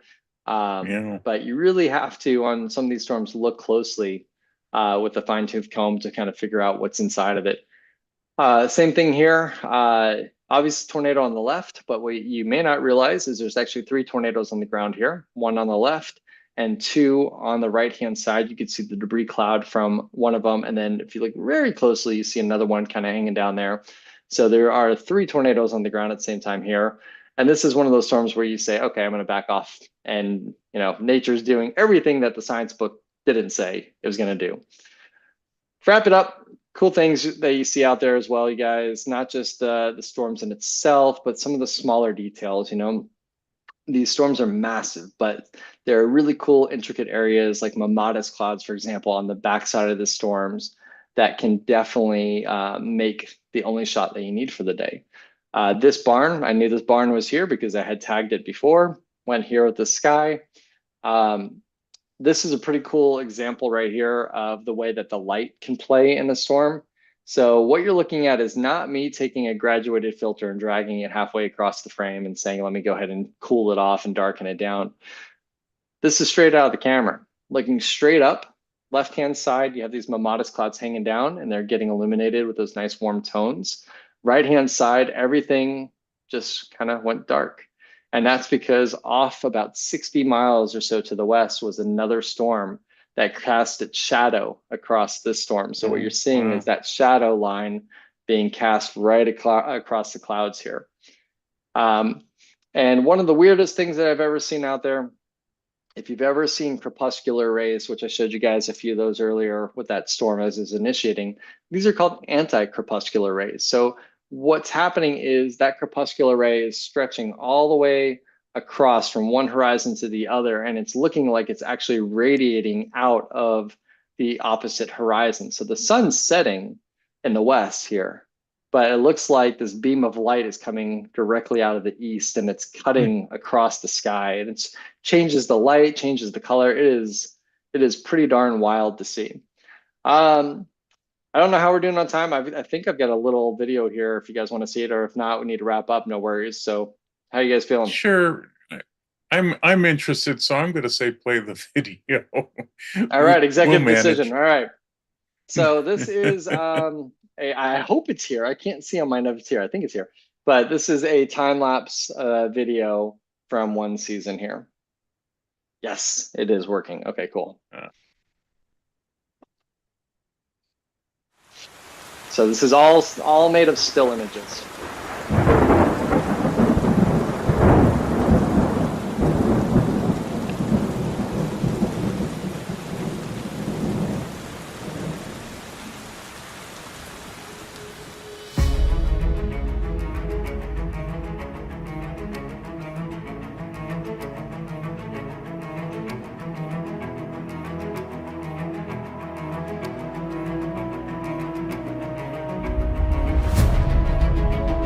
You guys may recognize some places or scenes.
All righty. Wow, That is what I've got for you guys. that So is neat. Very good. yeah, kind of nerdy, kind of neat, you know, call it what you will, but it's addicting. So yeah, so the biggest question I get asked is how can you do this? You know, there are storm chasing tours out there. I do them every year. They sell out very quickly. 2024 is sold out. 2025 will open up at the end of January. So if you're interested in coming along, my website, mikemezphotography.com, has a newsletter. And I would recommend subscribing to the newsletter because all my workshops are announced through the newsletter first before they're announced publicly. But yeah, you know, please don't go out there and just try and chase a storm unless it's, you know, you're going to keep a really safe distance and try to shoot lightning. But it is absolutely one of my favorite things to do. And I think I'll do it until I can't do it anymore. But Jeff, if anybody's got any questions, man, like, you know, feel free. You guys can ask Yeah. away if anybody's got anything or. I got one that have you ever left your camera going while you took an escape route? I No, guess, no. have My you ever camera's my forgotten your kid. camera? I haven't forgotten my camera. I have lost many cameras. I've broken many cameras out in the field. So there was that clip where the storm was coming at us at the very beginning there, and you can see all the dust being kicked up. Somebody asked me the other day, why didn't you keep filming? Well, my camera got blown over and broke. So Yeah. that happened. Yeah. So I mean, it's I've never just left one behind, but I have lost plenty of cameras out there. Weirdest thing that ever happened though is that a piece of hail, golf ball size hail, hit the front element of my camera and shattered the front element, which was just like, Wow. what are the odds of that happening? Yeah. So Yeah. any Crazy. other No, questions, guys? how many Jeff, tornadoes have you seen at once? Now once was 3 and one day was 12. Oh, wow. So simultaneously was 3, one day it was 12. Ironically, the day that the 3 happened was that same day. So it was just a beast of a storm near Dodge City, Kansas. So yeah, unfortunately, we don't get those kind of storms up here too much. So I mean, fortunately, unfortunately, right? Yeah, both Yeah, actually. I mean, I've chased storms around here, but you know, you don't get too many. We get the front line winds sometimes coming from the west to the east that you can get some interesting shots, but they come through so fast that you don't get a lot of opportunity with it. You know, it's interesting though, because it's a pretty particular area of tornado alley. You know, tornado alley extends from South Texas all the way up to Alberta, but pretty much eastern Colorado, southwest Kansas, that's where you typically in like say June, that's where you get the really slow moving storms. Like here in Texas, we'll get the fast moving storms in April and March. But if you're looking for those nice slow moving storms, that's why like most of my tours are late May, early June. Those areas are where you can kind of set up a tripod and take it in a little bit and breathe for a second. Because some of the stuff early in the season, you're hauling butt. You know, those storms are doing 60, 70 miles an hour. And it's like you hop out, you take a picture, and then you got to run again. So yeah. Tony, go ahead. I see. Is that the music from Game of Thrones? You know, all right. I have never seen Game of Thrones, but I don't know.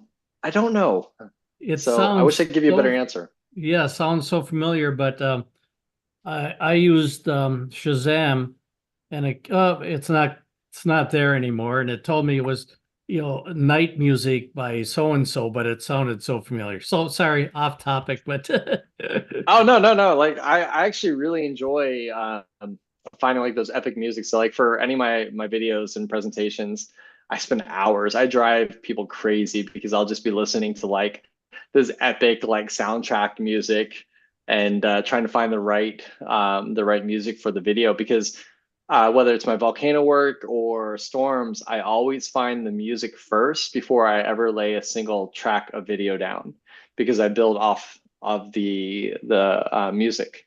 Oh. So I do fun fact. I do the same for slideshows. Yeah. Thank you. Well, we've got a number Oh, of no worries. people asking what was the music or where are you getting your music from? There's a couple different places. Music Bed is one of them. There is a composer out of Germany, I believe they are, called Two Way. It's the number 2 WEI.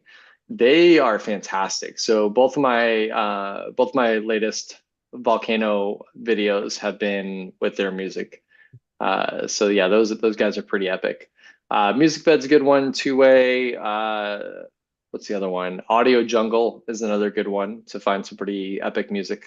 Oh, this one was called Symphony of the Night by S. Flint. Oh, that one there? Yeah. It's been a hot minute. I think that video is like 5 years old. So I've slept since then. Yeah. Shazam is Okay. wonderful. Yeah. Jim, you had a question? Yeah, I have a couple of questions for you. I know at one point you mentioned when you were out to check that you were going to check the radar because you knew there was some hail in the area. Do you travel with somebody that has a truck that has radar, or do you just use your internet connections and then see what's going on just, let's say, weather radar? Yeah, so there are weather radar trucks out there. They're from the University of Oklahoma, Texas. They are also with the National Weather Service. We don't have access to those, unfortunately. That'd be really cool. But for me, I have an iPad that I have mounted between my front and passenger seat that streams through various internet sources data. So I can get radar through an app called Radar Scope. I can get data through the GOES satellite system. So there's a couple different ways to get that data there.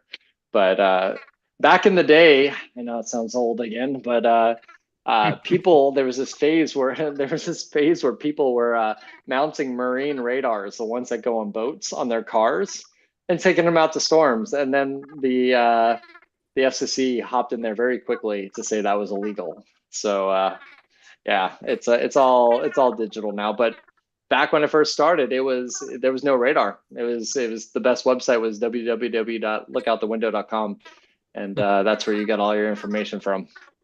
Yeah. What kind of sites do you find that are actually good enough to tell you like the size of hail? Because usually I don't see anything in radar around here that's that good. So it's not necessarily their sites. So a lot of this comes from interpreting different scans within the radar. So there's a scan called VIL, vertically integrated liquid, that you can look at to understand what's kind of going on with hail sizes. You could also, a radar beam is straight, right? So the further, and most people believe that the Earth is round. So the further away you get from that radar site, that beam is actually hitting higher and higher up into the atmosphere due to the curvature of the Earth. So you can take a look at the different scans or the different tilts of the radar to get a feel for what kind of reflectivity is coming back from the upper levels of a storm.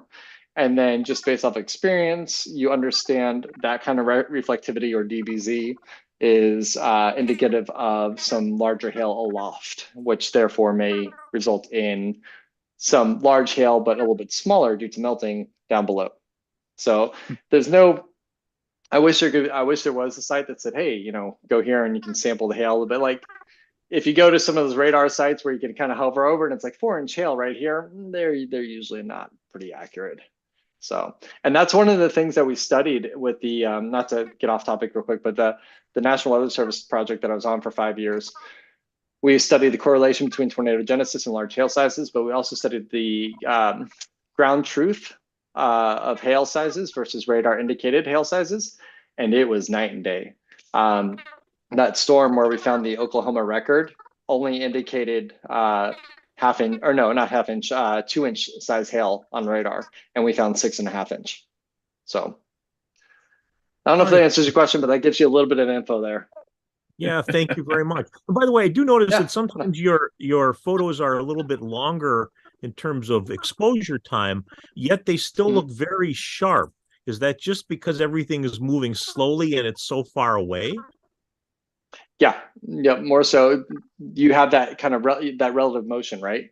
So, yeah, I mean, there's definitely some photos too where you can also tell like there's a longer exposure being used, like the wheat fields are blowing. But I try when I'm using those kind of techniques, I try to find stuff that's more static in the front, so you don't have this whole kind of mushy look to the image. Got it. Hey, thanks. And now I have a question for you, Jim, real fast. Yeah. Were you ever a radio DJ? Because you got the voice for a radio DJ, man. No, I actually haven't. That could have been a career I should have gotten into. There you go. There you go. Thanks. Bye-bye. And you did a great job. Thank you very much. Thank you. Yeah, thank you, Two more Mike. quick questions, Mike. Roger, you had a question first. Let's do you first. Oh, you're sounding like Mickey Mouse, Roger. Your audio is screwy. I've heard that in the background. I thought I was going crazy. Yeah, I there for a was too. second. I wasn't sure who it was. Now we don't hear anything, Roger. That might sound better. Hey, there we go. Well, while he's Now working Roger on has his left us in audio, suspense. we got one person that was asking, are you thinking about doing a time-lapse course? Yeah. So I actually just did, I don't know if you saw this in the newsletter, I did a local Lightroom Classic course here in Dallas, and it was a huge hit. So coming up, I'm going to be announcing a Photoshop weekend course that's Testing, online. 1, 2, 3. 4, 5, 6. Yep, sounds good, Roger. Hang on. Okay. But I'll be doing a online Photoshop course. That's a weekend course where we're going to dive really deep into Photoshop. But I'm also going to do a time-lapse course. It's going to be a half-day online time-lapse course where we talk about everything that you need to be out there shooting, kind of how to plan out your shots, diving into LR time-lapse, which is a software to put together all these time-lapse pieces. So that'll be announced through the newsletter as well. So that'll probably be sometime in March when that happens. Oh, I'll have to watch for that. That would be real interesting. Go ahead, I'll Roger. try again on my question. Since you do volcano photography, are you going out to Iceland? Oh yeah. Iceland's playing with my heart right now. So yeah, no, I've spent years actually documenting Fagradalsfjall since the first eruption in 2021 now. So I pretty much have a bag ready to go for when Iceland goes now. I'm actually presenting on the volcano next week in Vegas for 3 days. So, by default, that's when it's going to erupt. But this next eruption, in a way, it's inevitable. I'll be honest with you. It's inevitable what's going to happen. I don't want it to happen, but at the same time, I'll be there to document it. It'll be very reminiscent of 2018 with Kilauea and Leilani Estates, where the entire neighborhood of Leilani Estates was destroyed. The eruptions and the dike intrusions that are taking place now are very, very close. They're just northeast of the town of Grindavik. And just because of the way the dike is, the way the terrain is, when it does go, it's most likely going to destroy the town of Grindavik. And that's going to be hard to see. There's also a very big geothermal power plant nearby. So what Iceland is doing right now is they're actually building a huge dam around the entire town. Iceland, fun fact, was the only successful story of ever diverting lava flows. And it happened back in, I believe it was 1974 or 79. The Vestmere Islands that are out there, they had an eruption and they evacuated everybody. And then they started pumping seawater in through all these big hoses, and they sprayed the lava and just kept spraying it for days and days and days. And they were able to divert it to the ocean and save the town. So they're trying to do something kind of similar now with this whole dam system. But what happens if it erupts on the other side of the dam? That's kind of the question right now. But yeah, so I've spent a lot of time over there. I know a lot of people in Grindavik, which is going to be very hard when that does happen. But it's kind of part of this world that we live in. Yep. Great. Well, I think we've got to wrap it up. We're getting a little long, and I know we've got some stuff we have to do. But thank you, Mike. I think it was great. I love the images and learned a lot.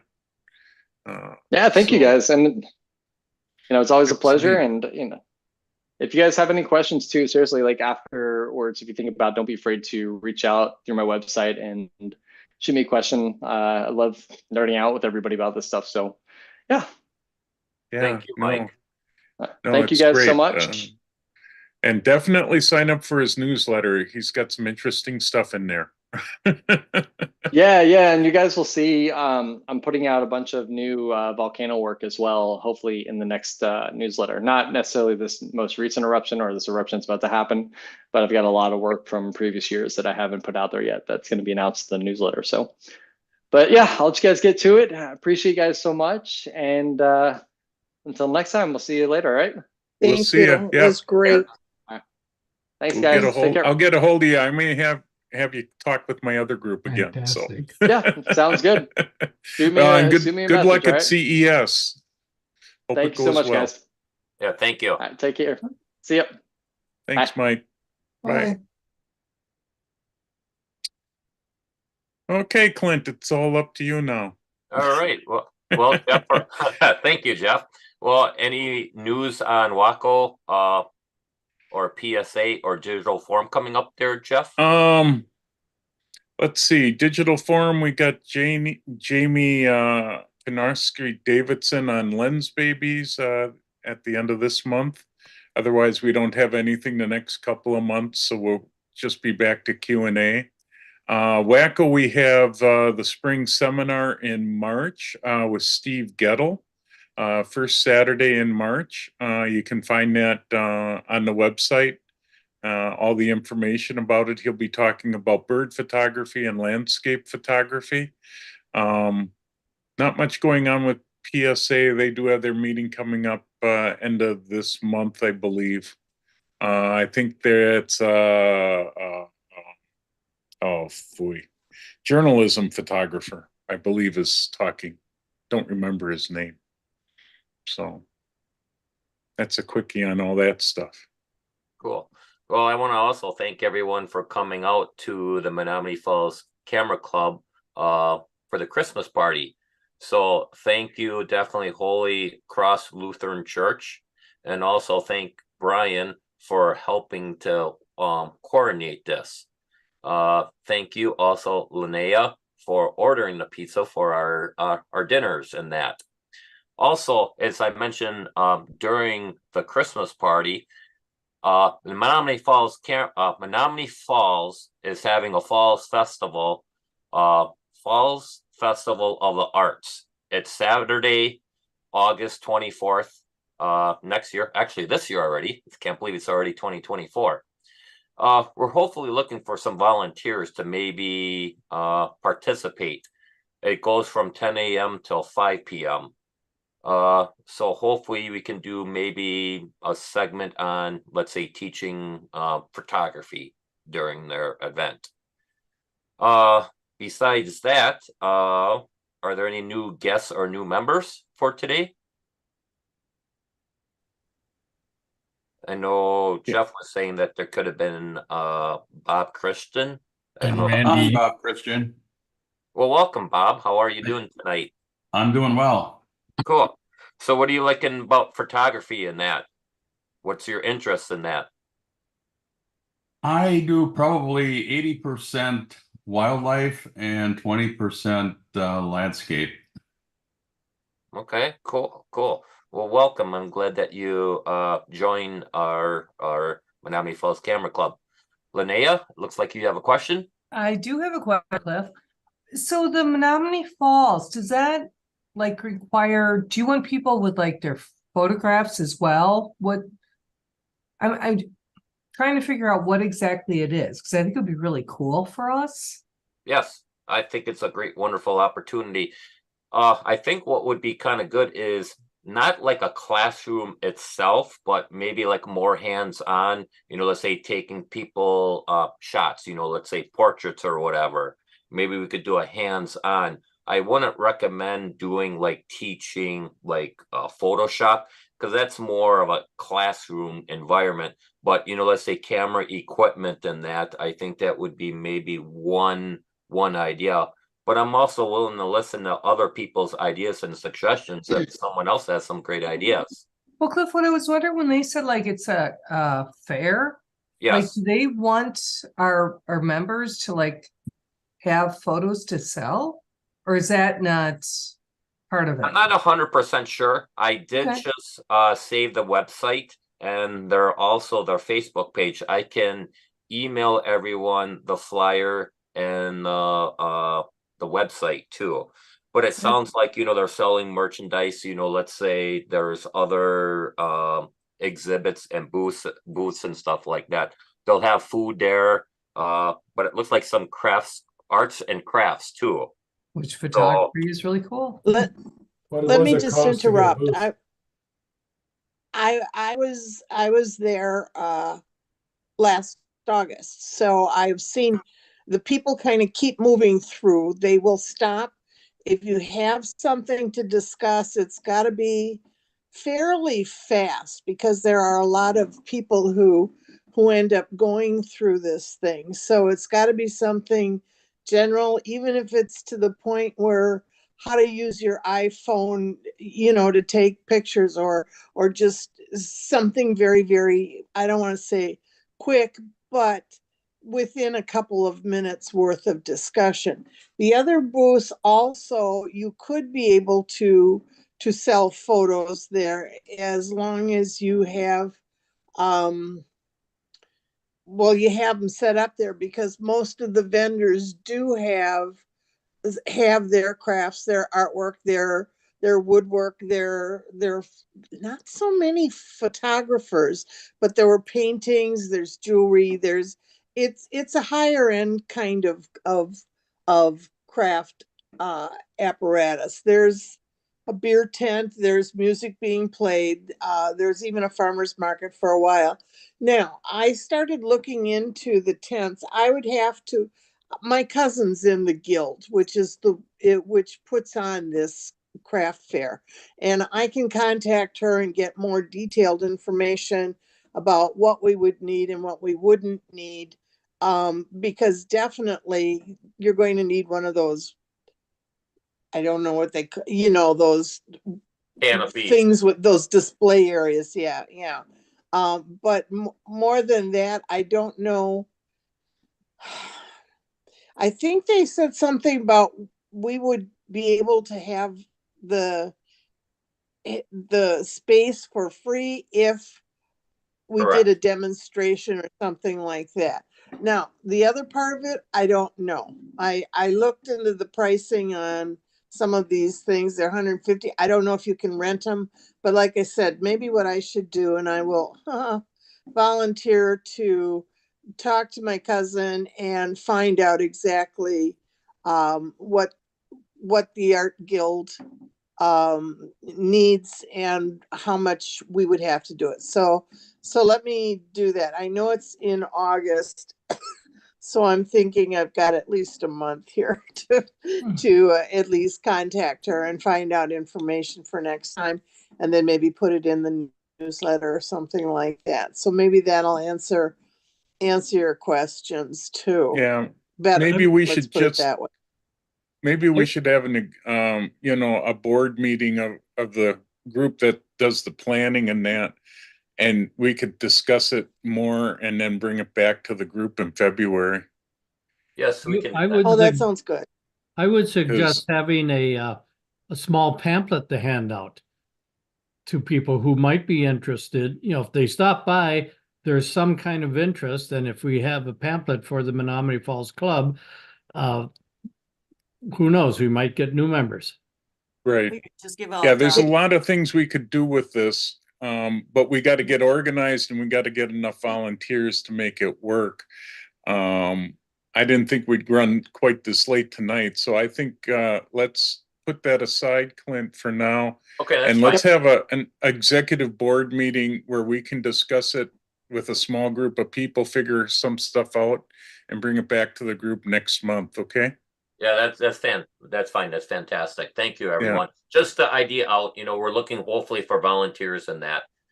So Jane, what you want? Yeah, completely off into a different subject. If we're going to do a favorite slideshow, that needs to be publicized so that people get me the photos. I don't know. We're looking at maybe January 20th for me to prepare for a February showing of it. I don't think there was anything in the newsletter. Did I miss it? Maybe that if we do a favorites, maybe we don't need to do a favorite slideshow this year. Maybe we're just going to do the year-end one. Okay. I don't remember, Jane. I really don't. Check your newsletter. I know it. Because nobody has sent me anything. I haven't gotten anything for a favorites slideshow Actually, for February. I don't remember seeing it in the last newsletter. I can make sure we send something out to everybody if we want to do a favorite slideshow.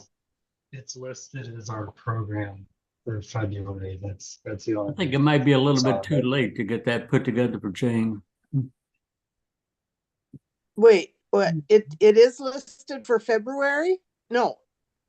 Yeah, on page 2, top of page 2. There's just like a one-line thing saying favorite image slideshow compiled by Jane Hurst, February program. Yeah. Okay. I collected some photos, but Small. I was waiting to see what the method of delivery was and how many photos. Yeah, Yep, right. same. Right. Yeah, it always requires a little more definition there. And I could do that, but I could send a little email to Jeff and then he could forward it to the group, that we'd be looking for 8 photos, 2100 by 2100 sent to Either that, Jane, or you and I could maybe set something up, and I would need the current list of members. I think I have most of them right now, but I can send something out then by the end you and I can tell. What is today? This whole thing is screwed me. Today's Tuesday. Okay. So do we have people who are interested? Can they raise their hands? And if they're interested, let's see if we got people interested. Okay. Yeah. Well, the favorite things is usually a simple one because it's your favorite images. So yeah, it's simple. It's simple for people to submit. Maybe not simple for me to put together. Yeah. Put together. Yeah, I get that. And you would need them by the 20th. Yeah, I think I'm looking at around the 20th. That gives me some time. Well, I'm moving slower these days. I think you want those emailed. All right. I do. I prefer them emailed without Dropboxes or websites or any of that stuff. 5 for sure go to my email. 8 probably would go to. And, my email's been in the past newsletters, but it's probably not in the current one. Yeah. No, it isn't. Ellen, do you want to send it out or should I send it out? I know I have a complete list. If you've got a lot to do, Jeff, I can. No, I don't. I'm actually stuck at home doing nothing. I'm laid up with a bad foot. Then. Oh, I'm sorry. Then go ahead. Okay. You'll be fine. Okay. I'll send something out towards the end of the week. Yeah. Yeah. Okay. I'll send something out tomorrow, Jane, to everybody, and with your email and the standard sizing, and tell them the 20th. So not a problem. Okay. Thank you, everyone. I guess next thing would be we got a show and tell. We got Roger and Brian. I don't know if any one of you two are ready. And then after that, I also got the slideshow for the November and also the December slideshow too. We'll do after. I could go. Okay. Yeah, why don't you go first, Roger? I'm still getting Brian all set up here on my computer. So Okay. Let me see. I had been thinking about doing a slideshow of various pictures, and I said, well, let me do more of the show and tell. And let's see, shares.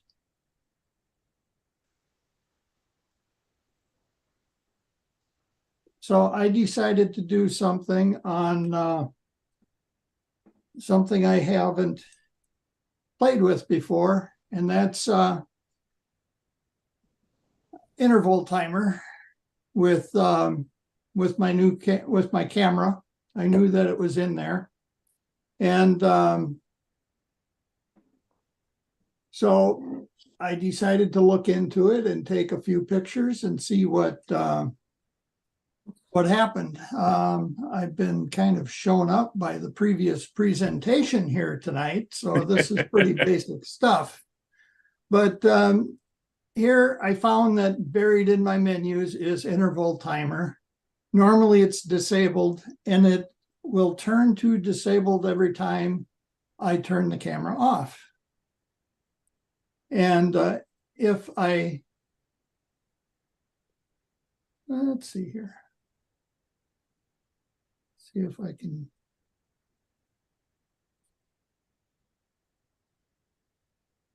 We can get to the next slide here. Well, wouldn't you know it?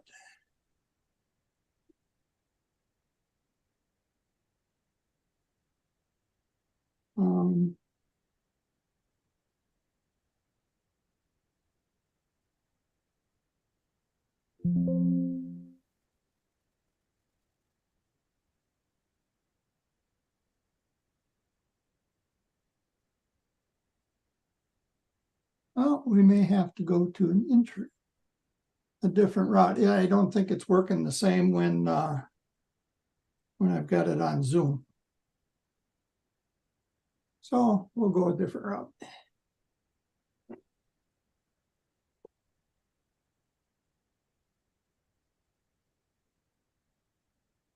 Okay, if I go into the interval timer and turn it on, I can then hit info and be able to change my interval of, here I have it set at 2 minutes, and it'll continue at 2 minutes for 50 shots. Now, when you set up the camera and start doing this, the camera will take a shot, go to sleep, and then at 2 minutes, it'll wake up again and take a shot and go back to sleep. So it'll save on battery power while it's doing this. And kind of the trick to this is usually what you want to do is you want to go to manual focus once. Otherwise, it'll try to focus every time, and it may be unsuccessful, or it may focus on a different object. And also the exposure. So let's see, next slide. My first setup, here's what I did was I have a cheapo ring light that I found at Goodwill for $6 that seemed to work okay. And I set up my tripod, and I set up a glass of water that I put ice in. And let's see if I can run that video.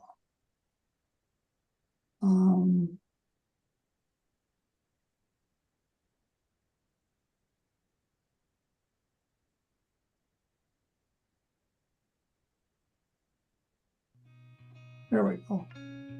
So I took the pictures into Lightroom and I ran them as a 1 second slideshow. So there's 50 shots here, 1 second apart. And I think it's interesting that the ice is melting so much underneath and not on top. And something about the way the ice is melting, it's actually making the ice rotate some.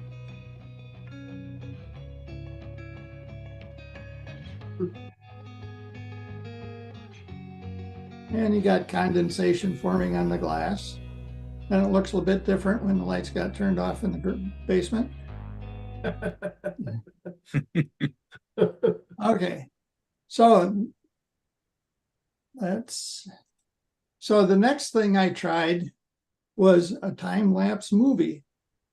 And I set it up to pretty much the same settings of 2 minutes between each shot and 50 shots. What I forgot to think about was that when I display them, each shot is now 1/24th of a second instead of 1 second each. So it goes pretty quick. See if I can get this thing to work here. Here's what the menu looks like for time-lapse movie. Also, they have the resolution of the movie that you want to do, and whether you want to do automatic exposure on every frame, or whether you want to do automatic exposure in the beginning on the first frame. So that's what I have it set to. And again, it worked about the same where it turned on, took a picture, and then shut down.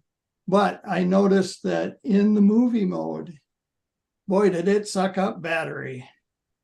And I think for these 50 shots, it used up half a battery, where I hardly noticed it when I did it with the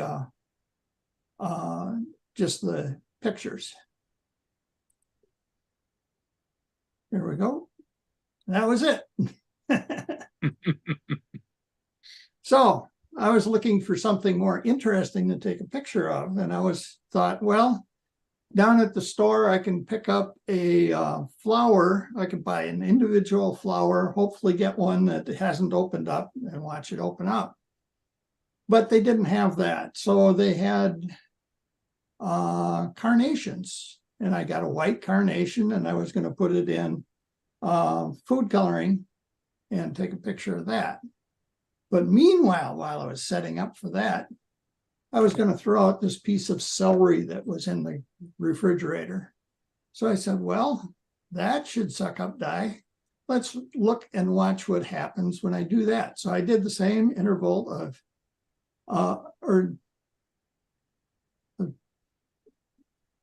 2 minutes and 50 shots, I believe, is what I did. Also, the number of shots when you set it up, if you set it to 0, it'll just continue taking shots until either the battery dies or you shut off the camera. But here, with the celery, I noticed that I set it in blue dye, but the blue combining with the yellowish celery that's kind of old, it turned out green. So yeah, well, blue and yellow, yeah. So I was amazed as to how much this old piece of celery danced around. I didn't know it was going to droop, but you can start to see the blue coat show up. It's kind of a blue-green.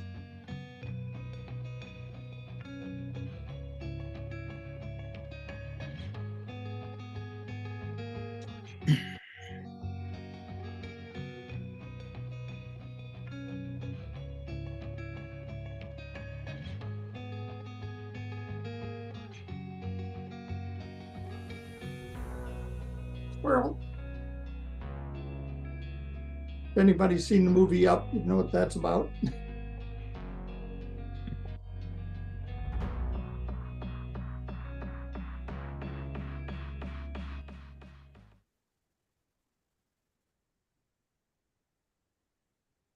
So then I got to my carnation, and I was surprised that the carnation did not suck up blue dye like a celery does. So I ended up having to run I bumped it up to every 5 minutes, I took a picture for 50 shots. That doesn't show here, but that's what I did. And then I ended up having to run it 3 times. It was about almost 3 days I was running this. And then I took, and it didn't turn all that blue in 3 days. And so I took and I threw out all of the pictures, but one for each hour, and made a slideshow of that. So here's what I came up with on the carnation, and I enhanced the blues on the on all the pictures so that it shows up a little bit better. But you can start to see it, the blue magically appear in some of the petals.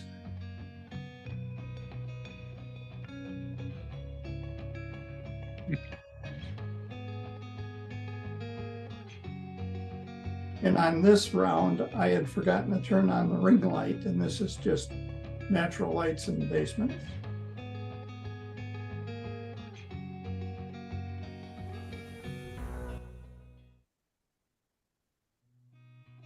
So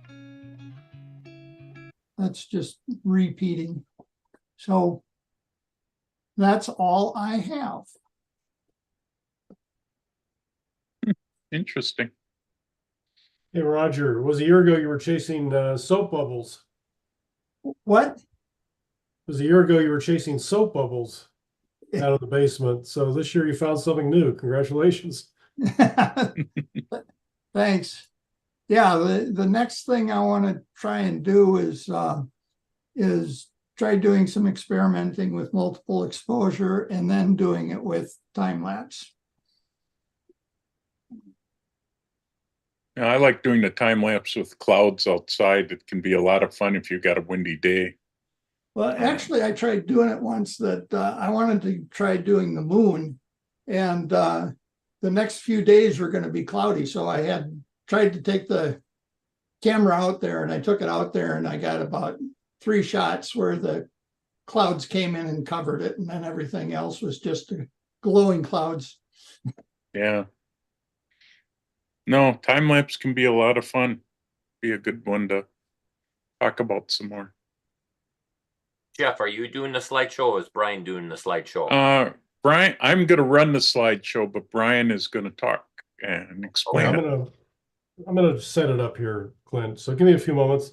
So it was about a year ago that I got a call from a friend and who had been to Botswana with, and she invited me and several other people. So there were 9 of us in all that did a photo safari in Botswana last November. So we did 4 different reserves. We camped there 3 days, and each of 4 reserves, 3 were in the area of the Okavango Delta, if you're familiar with that, and another was further north. So out of these 4 campsites in 4 different game reserves, we went out and did, we basically did game drives. We'd get up at 4:30 in the morning, head out at 5:30, which is just about daybreak, and in search of animals, whatever it was that our guides could find. So what I'm showing here is basically 2 weeks of safari in 10 minutes. So basically I've gone and taken some of my best. So one of my goals was to do a fair amount of video. And so what you're going to see is going to be a combination of stills and videos. And again, this goes across all 4 game reserves for the 2 weeks that we were there. So Jeff, whenever you're ready, hopefully this will play. Yeah, well, it's going to play. Let me know if we hear the music. That's going to be the big trick. Yeah, it doesn't have to be loud because I'm going to talk about the photos too.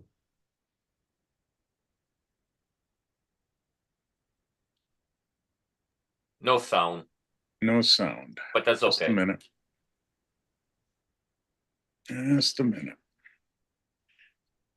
I have some extra settings that I thought I had turned on.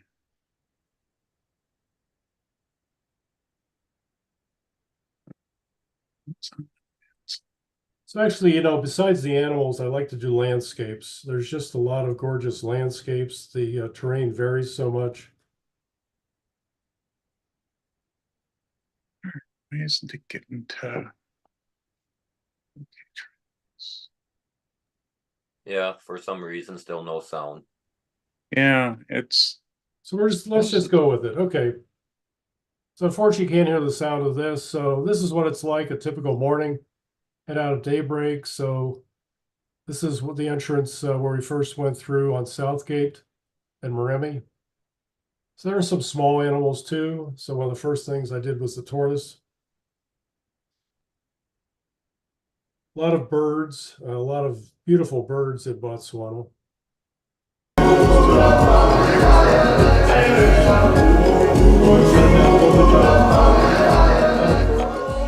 you go, thank you. How's that? Good volume now?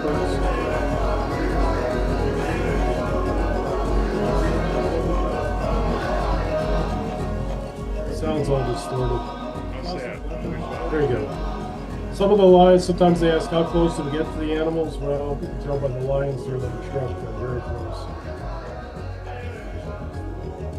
This is a newborn Ellie that we encountered one of the first mornings, just born that morning.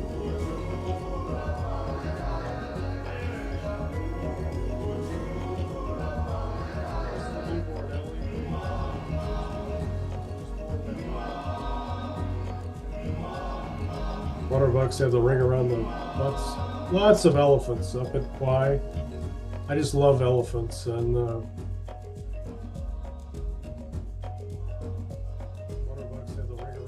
this is my sister Marcia who traveled. She was my tent mate.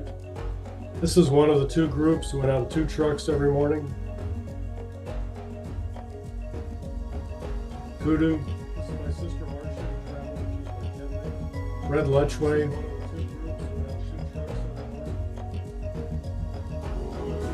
This is one of our camps.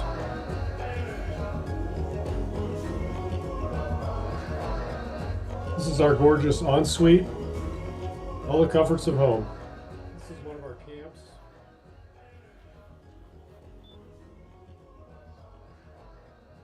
This is our gorgeous ensuite. All the comforts of home. This is one of our camps. We're getting feedback from somebody.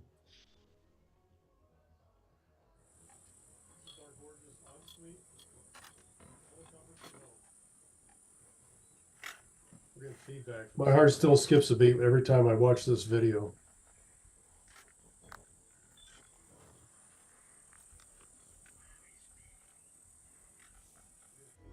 My heart still skips a beat.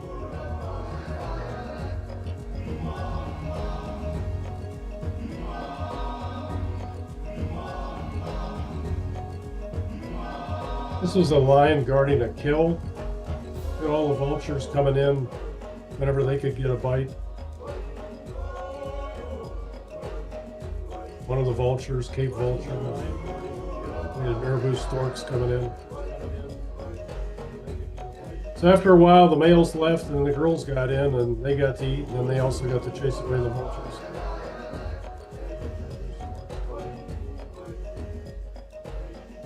So after a while, the males left and the girls got in and they got to eat, and then they also got to chase away the vultures. This is on a riverboat ride. Got to see a Nellie.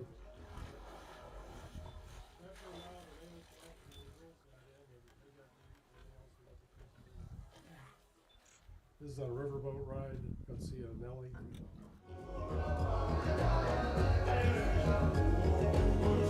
Young foal. Had a gorgeous encounter with a lioness and 3 cubs.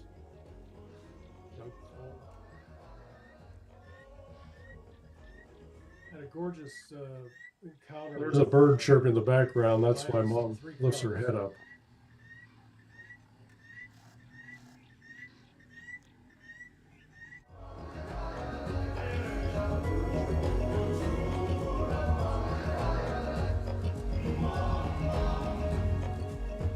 Mom's having breakfast and the cubs are next to her. Look at that one just hanging onto the tit. That is the funniest thing.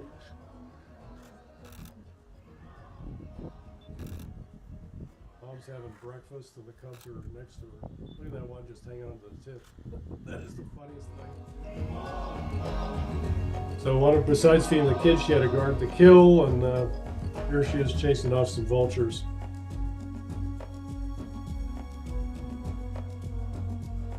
Just love the lilac-breasted roller. We spent hours just watching them, waiting for them to take off. African wild dogs are fascinating. They have an amazing amount of endurance to chase kill. African wild dogs are fascinating. Here they're at the water. See these guinea fowl running off. They're issuing alarm calls. You can't hear them. And the dogs, though, are afraid to cross water. They will not get wet. See these guinea fowl running off. They're issuing alarm calls. You can't hear them. You can hear the guinea fowl a little bit in the background. Dogs, though, are afraid to cross water. They will not get wet.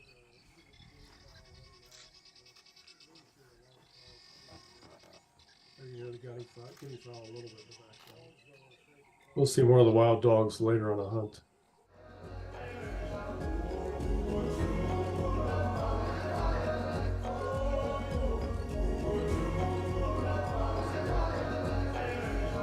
Here dogs are chasing a red lechwe. This is the only time I've ever been able to capture photographs of wild dogs chasing an animal, usually a red lechwe. Some will stop. That one actually got away. Here's some other more red lechwe.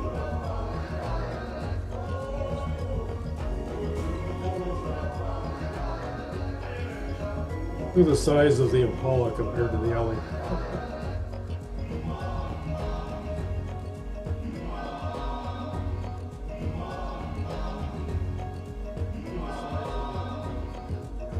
We have some ellies gathering in a water hole.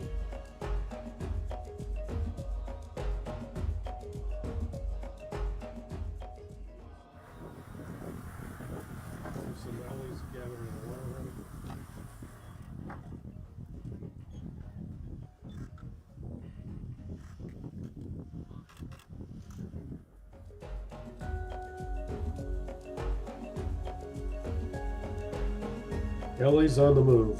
This is an amazing scene.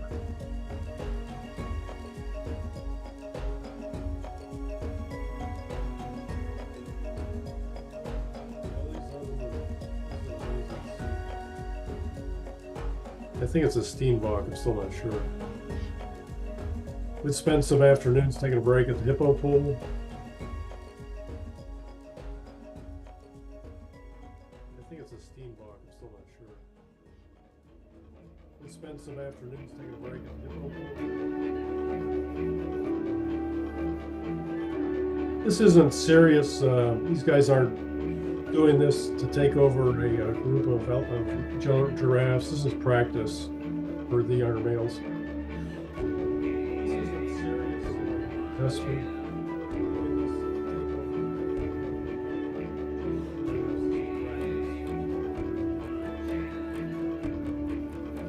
This is late afternoon. That's why it's so great.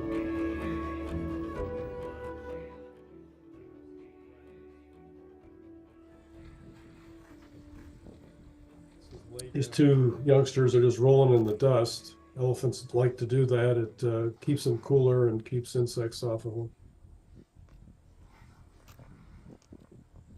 These two youngsters are just rolling in the dust.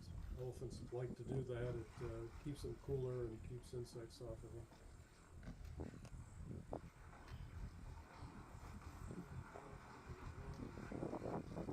Just like storm chasing, some things you get lucky at, you know, when you're out photographing nature.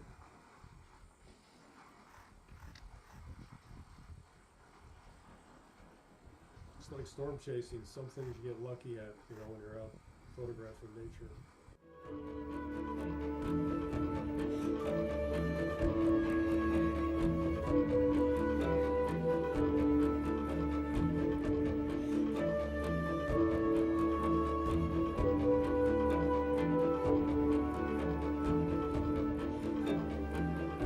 My sister Marcia meeting Mike, friend Mike behind us. On the way out, just saw all these endless buffalo and wood elephant, endless a mongoose.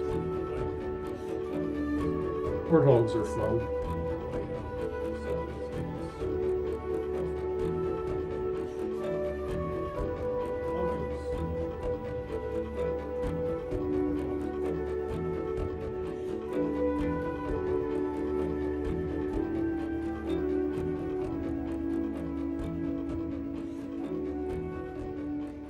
That's my favorite shot of the whole trip. Yeah, we did this through Elephant Trail Safari Company out of Mound, Botswana. If you'd like to see this again, I have a number of videos from the trip set up on YouTube. You can just search on Brian Lauttamus at YouTube, and I've got about 6-7 videos up there. Different aspects of the trip, going into more detail. I'm still working on more, but anyway. So it was a great trip. I suppose at the end of every trip, I always say, well, this is the best trip ever, but it was a very, very good trip. That's all I can say.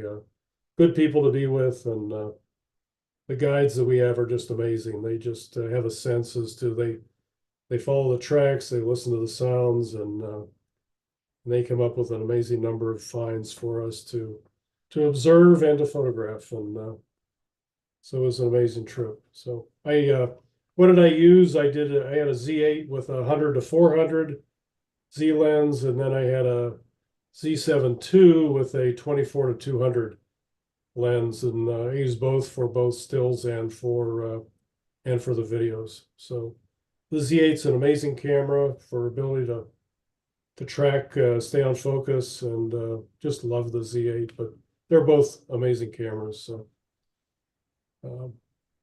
very cool. Any questions?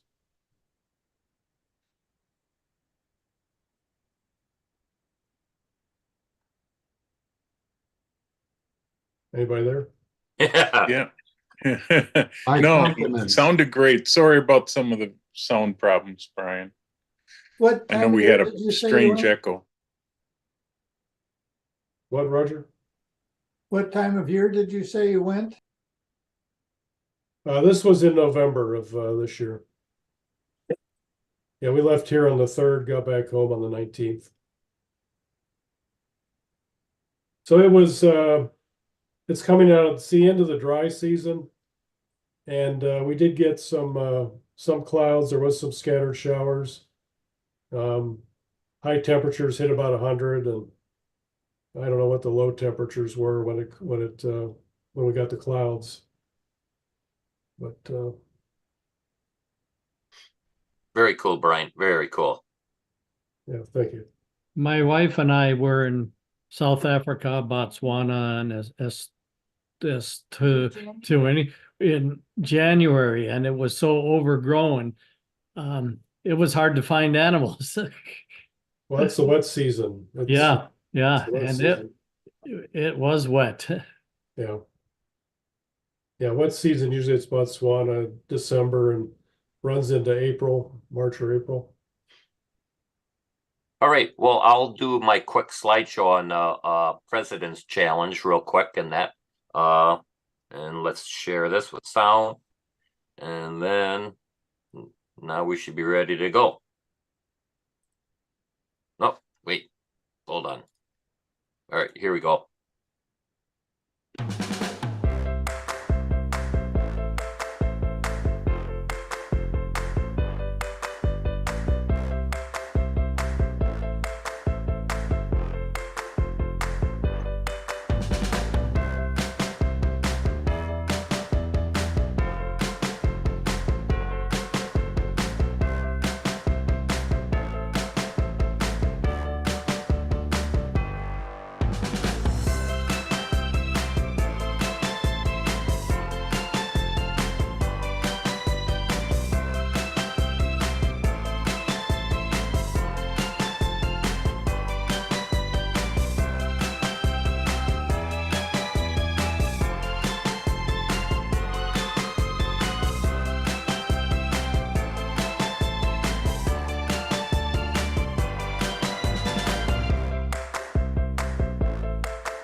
All right. Well, thank you everyone for submitting your pictures, and that there were some really good pictures that a lot of our members are doing. So awesome job, everyone. So I guess that concludes our camera club tonight. Clint, can I just mention a couple of things real quick? Yes, go right ahead. Absolutely. Here, let me try to share just. I And just if wanted to anyone bring. else needs more comments too, or whatever suggestions, please feel free to, interrupt. Is it sharing my screen right now? I can't tell. No. No, it's not. Hold on. Oh, I know why I didn't. Here we go.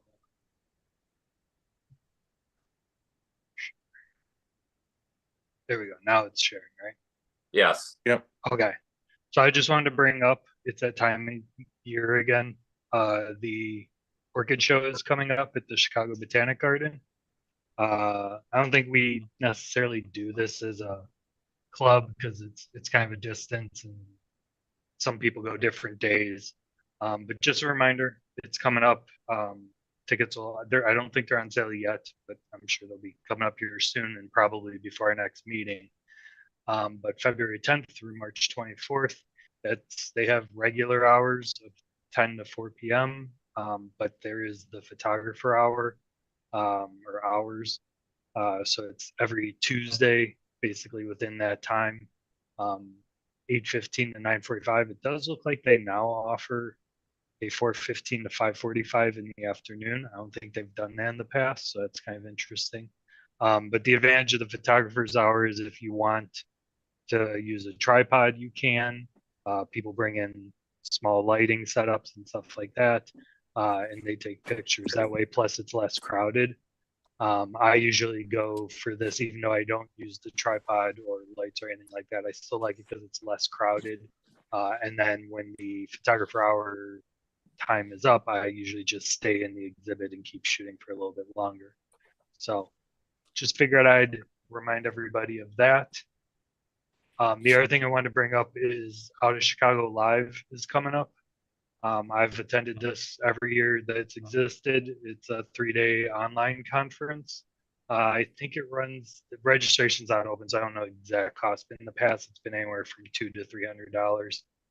But it's basically all day that Friday, February 9th, all day the 10th, and most of the day on the 11th. And when I say all day, it's like 8 a.m. until everybody quits the Zoom at like 10, 11 o'clock at night. You don't have to attend all the talks.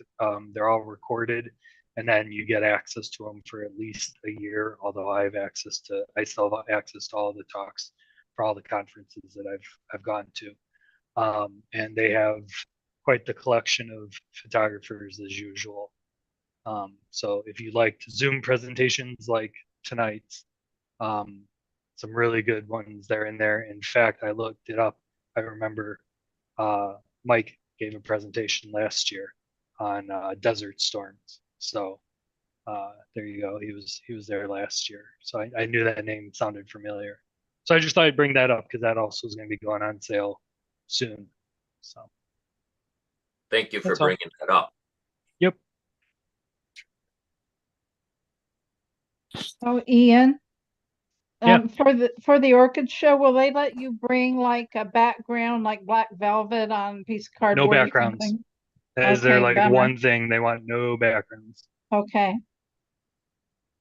It's a challenging show to shoot at, but it's fun. To me, it's always the kickoff of flowers. Even though I then don't shoot anything until tulips, but yeah, just a light, and if you have a flash or a couple of lights. I usually brought just a regular light panel that was attached to the hot shoe, and that lit up the flowers, that little extra. Yep. If you get lucky, it's an overcast day and you get some diffused light through the greenhouses, which is nice. I've also been there when it's not been a diffused light day, and orchids are challenging enough to shoot with good light, but with harsh light, they can also really be challenging, but it's fun even if you just go and just see the flowers because it's quite the show. Plus, there's always the desert dome, garden right next to it that you also have access to, which can be pretty neat to shoot. Yeah, I've always had good luck in that desert one.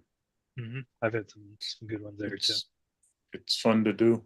Yeah, the whole thing is fun. Even during summer, the gardens is. I wish I could get there more, and I just don't.